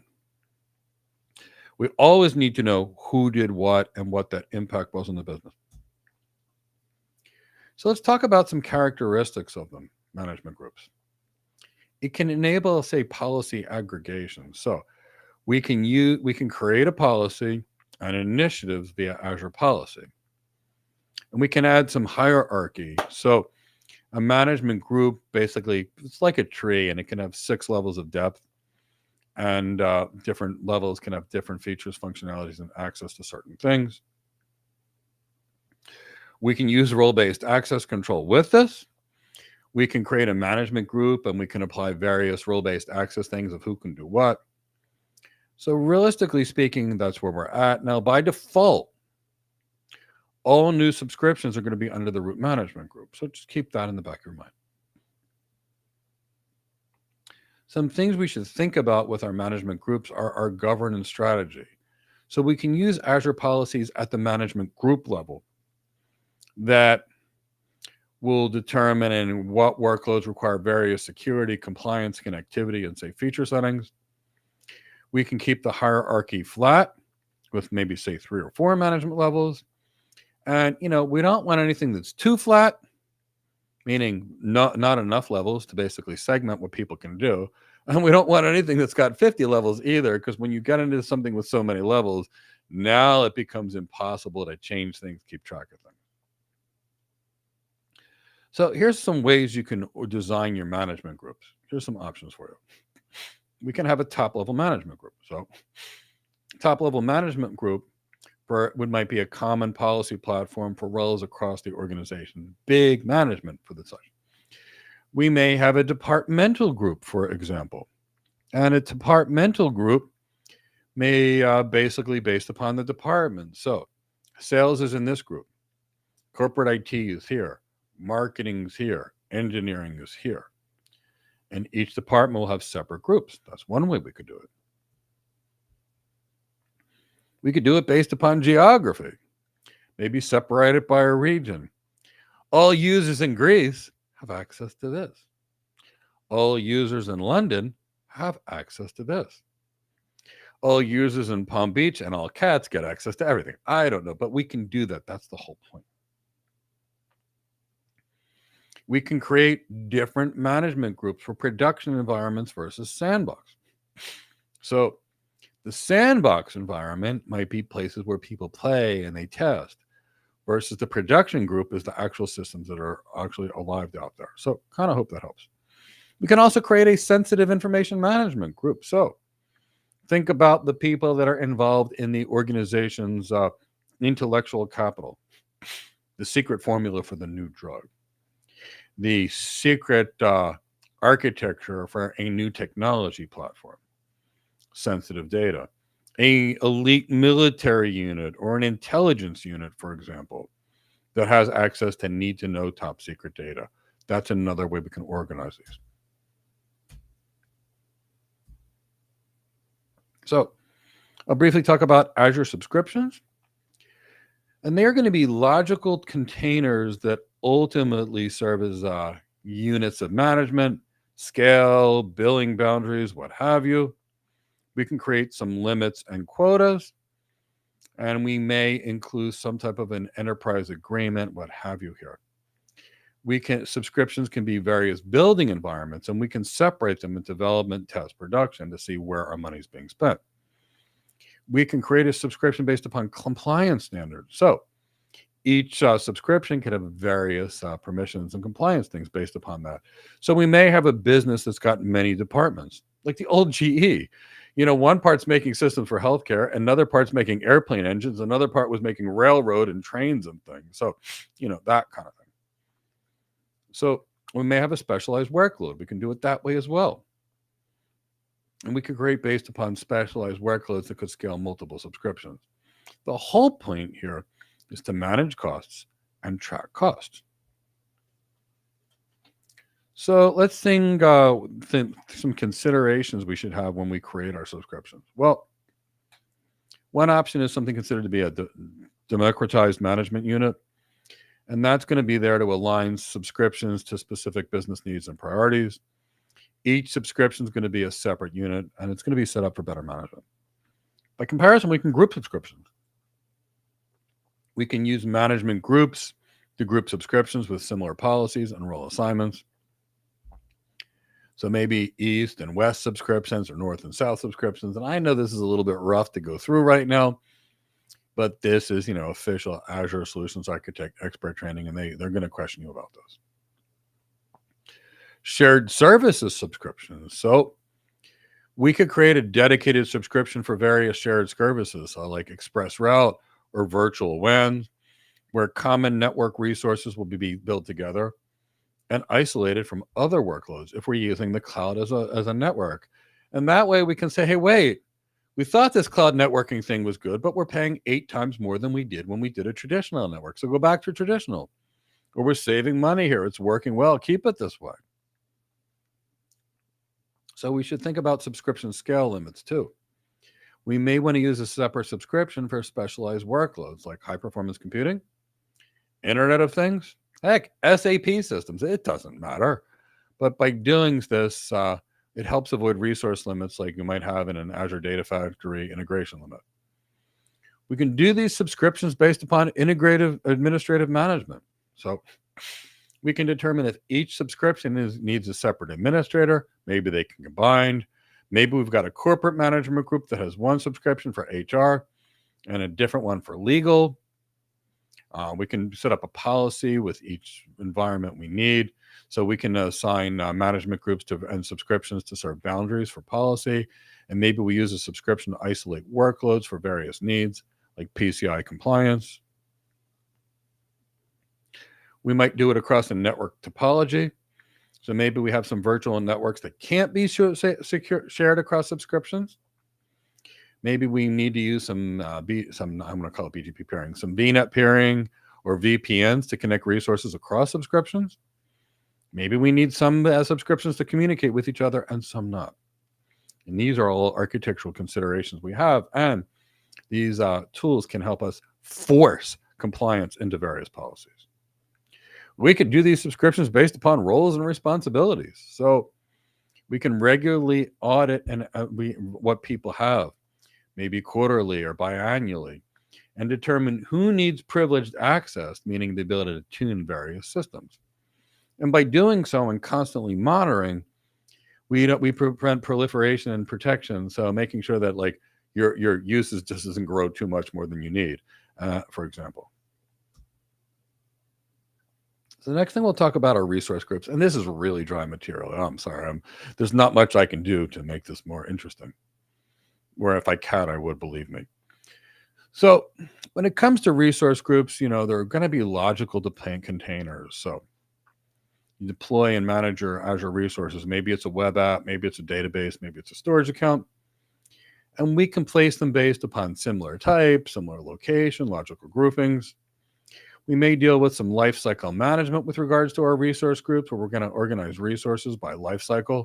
So we can have, say, some synchronized creation all at the same time, synchronized deletion all at the same time. We may apply role permissions to a group of resources. And we may actually create something called a resource lock, which is the ability to protect individual resources from deletion or maybe change.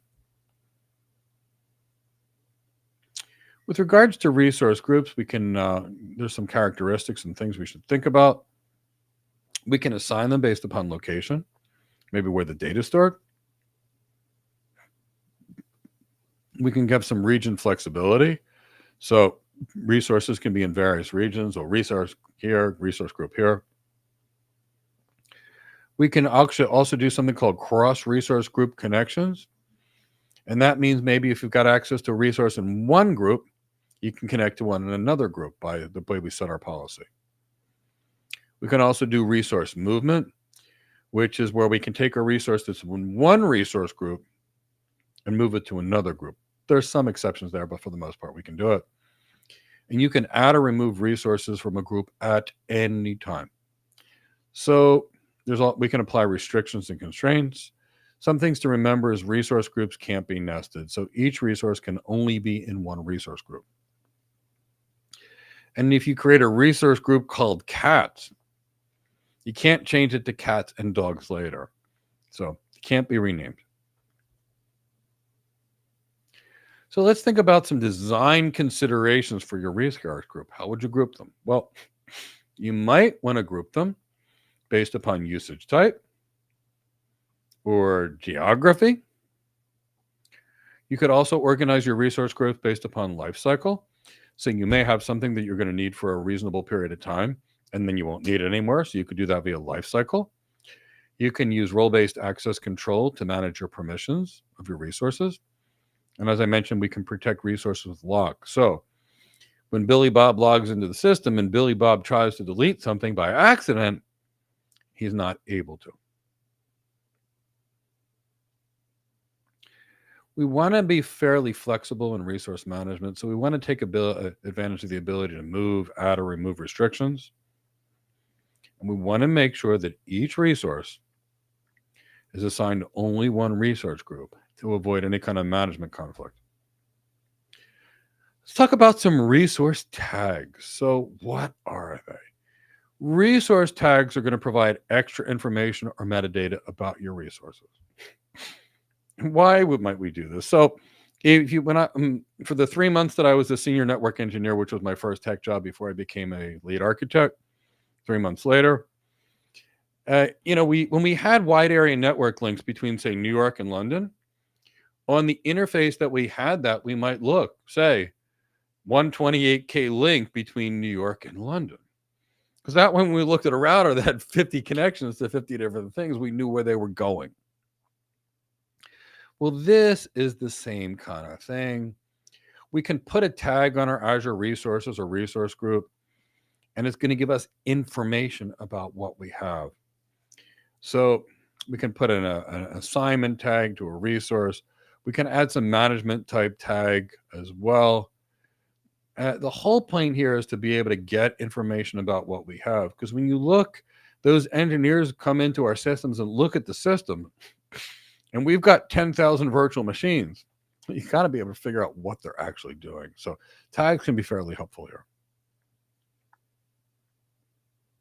Now, when we create tags or any kind of structure, we should use some taxonomy or a common lexicon. And what do I mean by that? Well, I will never let my architects use acronyms, ever. In fact, I keep saying I'm going to create a swear jar where every time somebody uses an acronym, we all kick in $1 or something like that. And then we donate it to charity where it can help someone. Because acronyms cause error. In medicine, we were taught not to use acronyms because sometimes somebody wrote down MS, which meant multiple sclerosis. And sometimes people wrote MS, which meant morphine sulfate. You could see how that could cost lives. Well, same thing here. I had a student a long time ago that asked what his salary should be. And I said, "What are you doing?" And he said, "VM work." And I said, "So are you working on as a unified communication system where you're dealing with voicemail systems? Are you working in security where it's vulnerability management? Are you working as an engineer where you're working with virtual machines? Are you dealing with virtual memory and adjusting virtual memory sizes on Windows systems? What are you doing?" So when we use resource tags, we have to use a common language, a common framework, so that anybody that's looking at these resource tags can look at it and understand. So it's kind of like a naming convention you would use. We can do it being IT aligned things, virtual machine web server number 87, I don't know. Or we can do it in, say, marketing department, shared server, whatever, or marketing department, conferencing server, something to make sure we know what it is. So when we deal with our tags, we have to make sure they're giving us something. If it's IT aligned, make sure it's tracking a workload or it's related to an application or a function or something, because it's going to simplify the operations team that monitor these assets and the people that make decisions. Of course, we can make it business aligned. Well, maybe it's focused on accounting or business ownership or cost responsibility or business criticality. And by doing so, we can actually understand our costs and every system we have. And is it providing value to the business? Great. Keep it. If it's not, get rid of it. Of course, we can also do them other ways. So we might do it based upon function. We may want to categorize our resource tags based upon their actual purpose within a workload. We may want to classify it by a resource usage and its policy. We can do it based upon an accounting thing to keep track of certain amounts of money where it's going. Maybe it's related to a partnership where we're going to provide information to the people that are affected by our resource, internal parts of a business or an external entity, what have you. We can also do it with purpose to align resources to specific business functions. So we can think about the best business decisions we're actually going to make. When you're coming up with resource tags, here are some best practices. Start small. Begin with a few critical tags and expand as needed. Use Azure policy and meaning apply tags and enforce rules and naming conventions across the organization. Be selective. First, begin with mission critical systems. What I'm going to do is I'm going to take us to 445 and then I'll take us to questions, maybe 450. So let's talk about Azure policy design. So that's going to be a service in Azure that's going to enable you to create, assign, and manage policies to control and audit your resources. Let's talk about some things to know about Azure policy. From a definition perspective, you're going to want to define individual policies and groups of related policies, and you're going to call them initiatives. We've got some built-in options, and that means many of these things come with a pre-built policy and some iterative definitions. And from an inheritance perspective, policies are inherited down the hierarchy. And from a scope and enforcement perspective, the policies can be scoped and enforced at various levels. So lots of options we have here with regards to our policy design.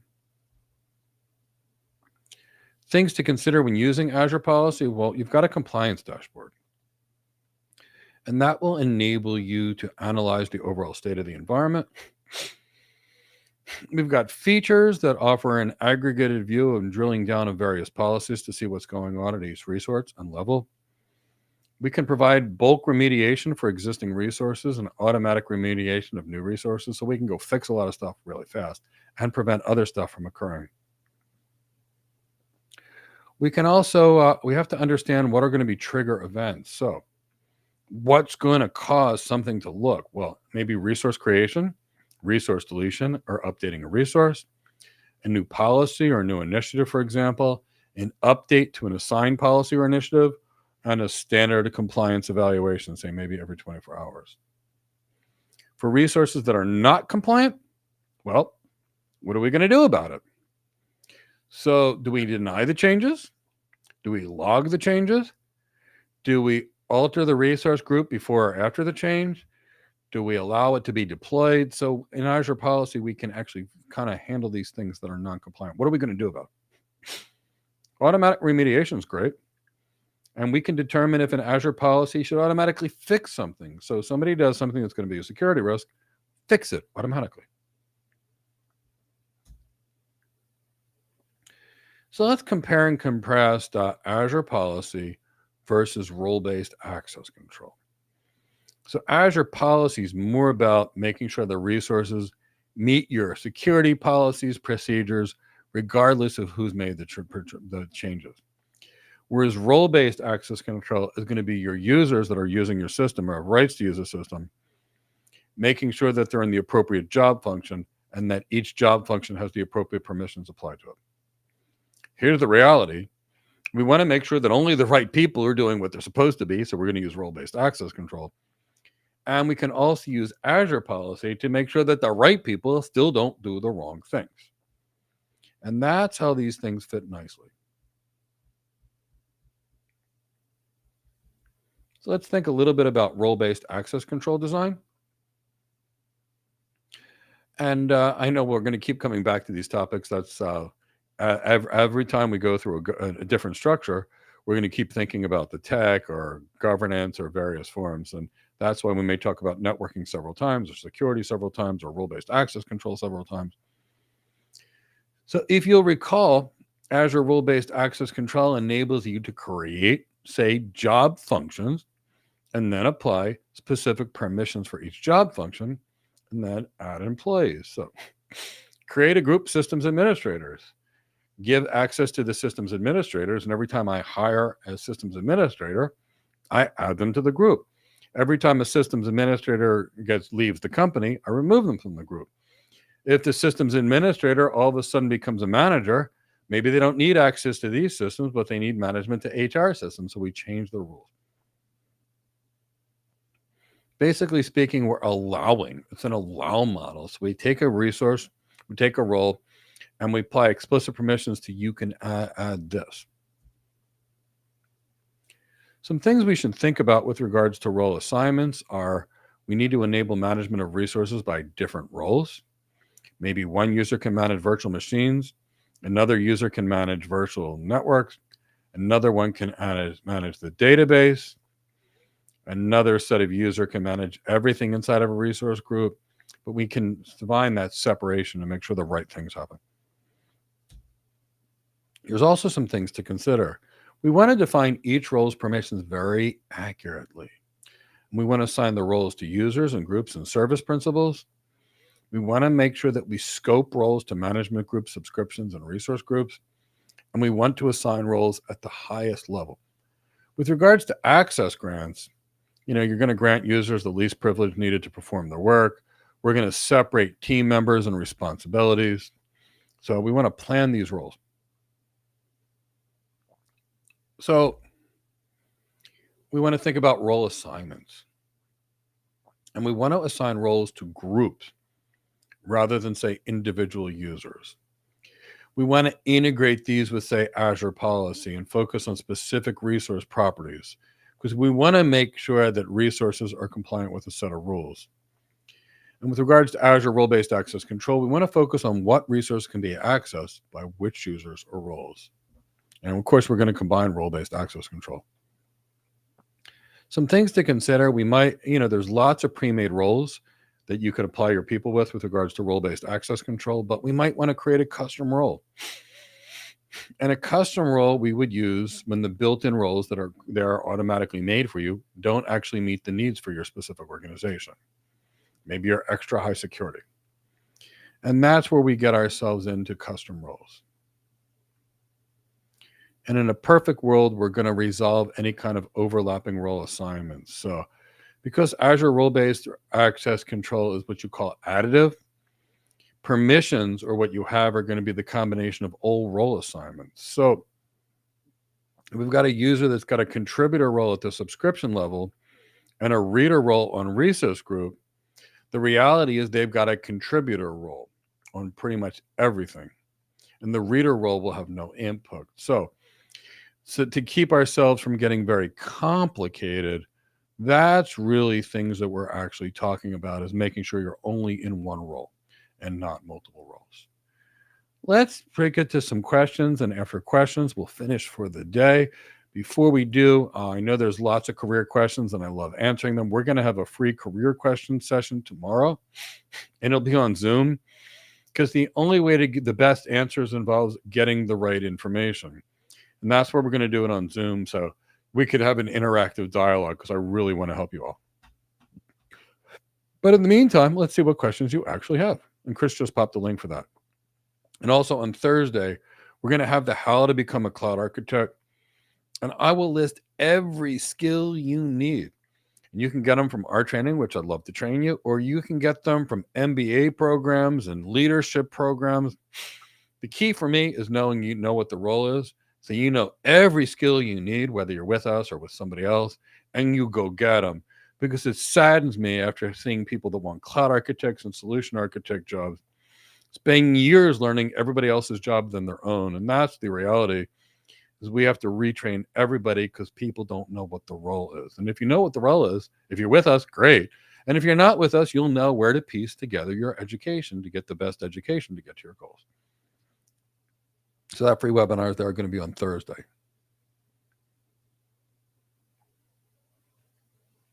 So if you've got questions, please ask them now.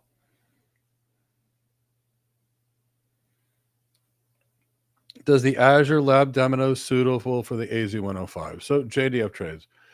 For the most part, you could probably pass almost any exam and not know how to configure anything, because most of these exams are going to be cognitive questions. So role-based access control means creating a role based on job function and applying permissions to that, and then adding users, option A.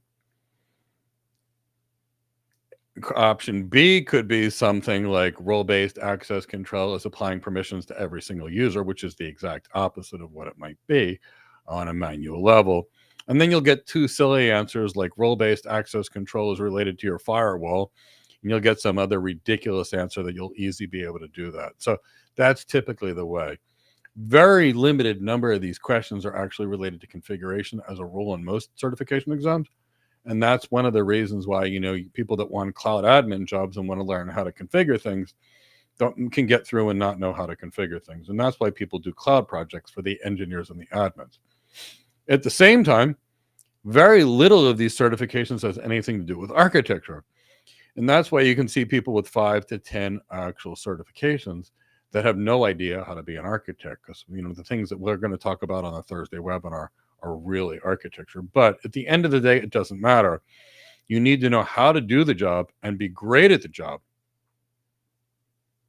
And at the same time, the certifications will get you the interview for things that you can actually do.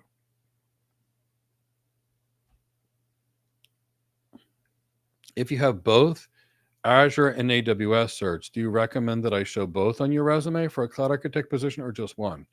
Well, it really depends what your certifications are. So if you have a SysOps or a DevOps certification and you want to be an architect, that's like a doctor that's got a babysitting certification sitting on the wall that's in somebody else's career. If you have an Azure Solutions Architect Expert and an AWS Solutions Architect Professional, that's probably fine. I would add maybe a TOGAF to that, and that's going to look pretty good. So, remember, you're not going to go too crazy. If you've got professional certifications, don't list the associate. because you've already passed a big one. And that's like saying, I've got a PhD and I'm going to list my high school. Don't do that. And that's why when you see people with multiple MBAs, they don't say where they went to high school. By comparison, if somebody's only graduated high school, they're going to put the high school that they went to, or maybe they have an associate degree. So they list their high school and their associate degree. So kind of hope that helps. It's a good question there, King. And if you want to tell me more about those certifications, I can actually help you a little more. And that'll be much easier on Zoom. But it's a great question. Any others? Well, I'll give you a minute or two. And then if there's no questions, I will be feeding Cindy these Bonker Purr Pops cat lollipops that my cat's got a slight addiction to. They're only tuna, or at least that's what the company says, but I think there's something in there because she goes from lollipop to lollipop.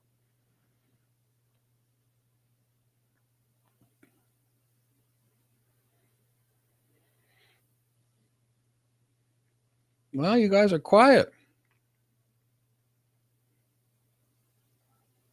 Very quiet. Architects are babblers because we've got to ask so many questions. So if you got a question, I'm happy to answer it. Anything we covered today, anything we've covered before, I'll do my best for you.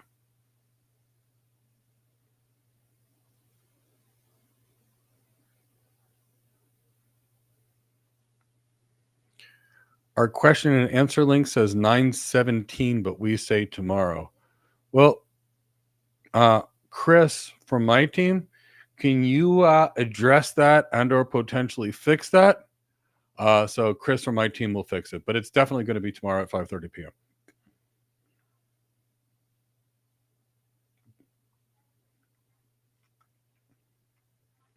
It's not necessarily the easiest thing for someone like Chris, my chief operating officer, who's sitting in the background. He's making sure that my entire team's doing their thing and dealing with me saying, hey, Chris, could you go make this for tomorrow? Well, he's making sure all of our feeds and everything's going where it's supposed to be.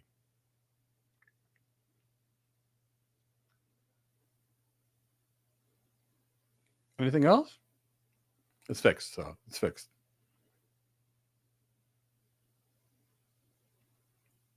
Well, while we wait, I'll make sure that all of you know how to join us for the How to Get Your First Cloud Job webinar on Thursday. Chris, if it's not in the chat box or not in the description of this video, please provide a guideline and a link to how to become a cloud architect or how to become an AI architect. I know we've got documents for that. Please provide links on some interview preparation from some documents that we actually have while we wait for questions to come in the chat box. Provide some links to some of the free resources that you think will be most advantageous and the biggest help to the community while we wait for questions. On what certifications are going to help you for cloud architect careers and which ones look good and which ones don't.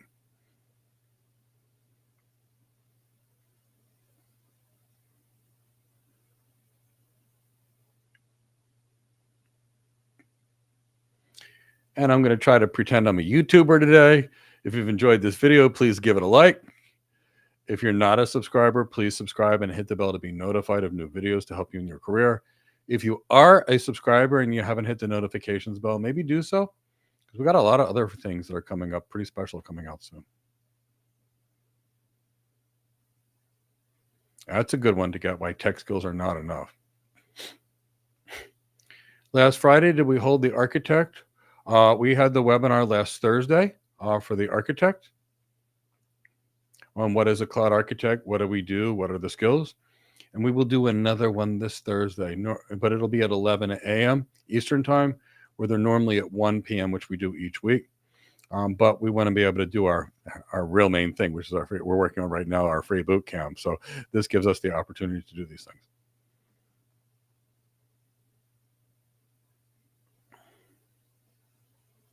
And on Friday, we did a question and answer version and a career version on YouTube. We covered a lot of things related to cloud architect roles, and I think, getting hired, getting promoted, skills that really value. So pop a link to that here too.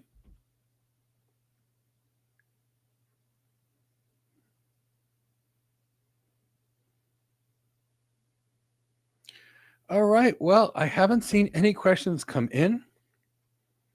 So maybe I let everybody go 5 minutes early. That gives everybody 5 extra minutes with their family, their wife, their children, their husband, their pets. If you got a cat like me, or you're a cat cuckoo like me that loves cats, your cat, or maybe you're a dog person and you love dogs. I love anything with fur and feathers. So have a wonderful night, everyone, and we will see you all tomorrow.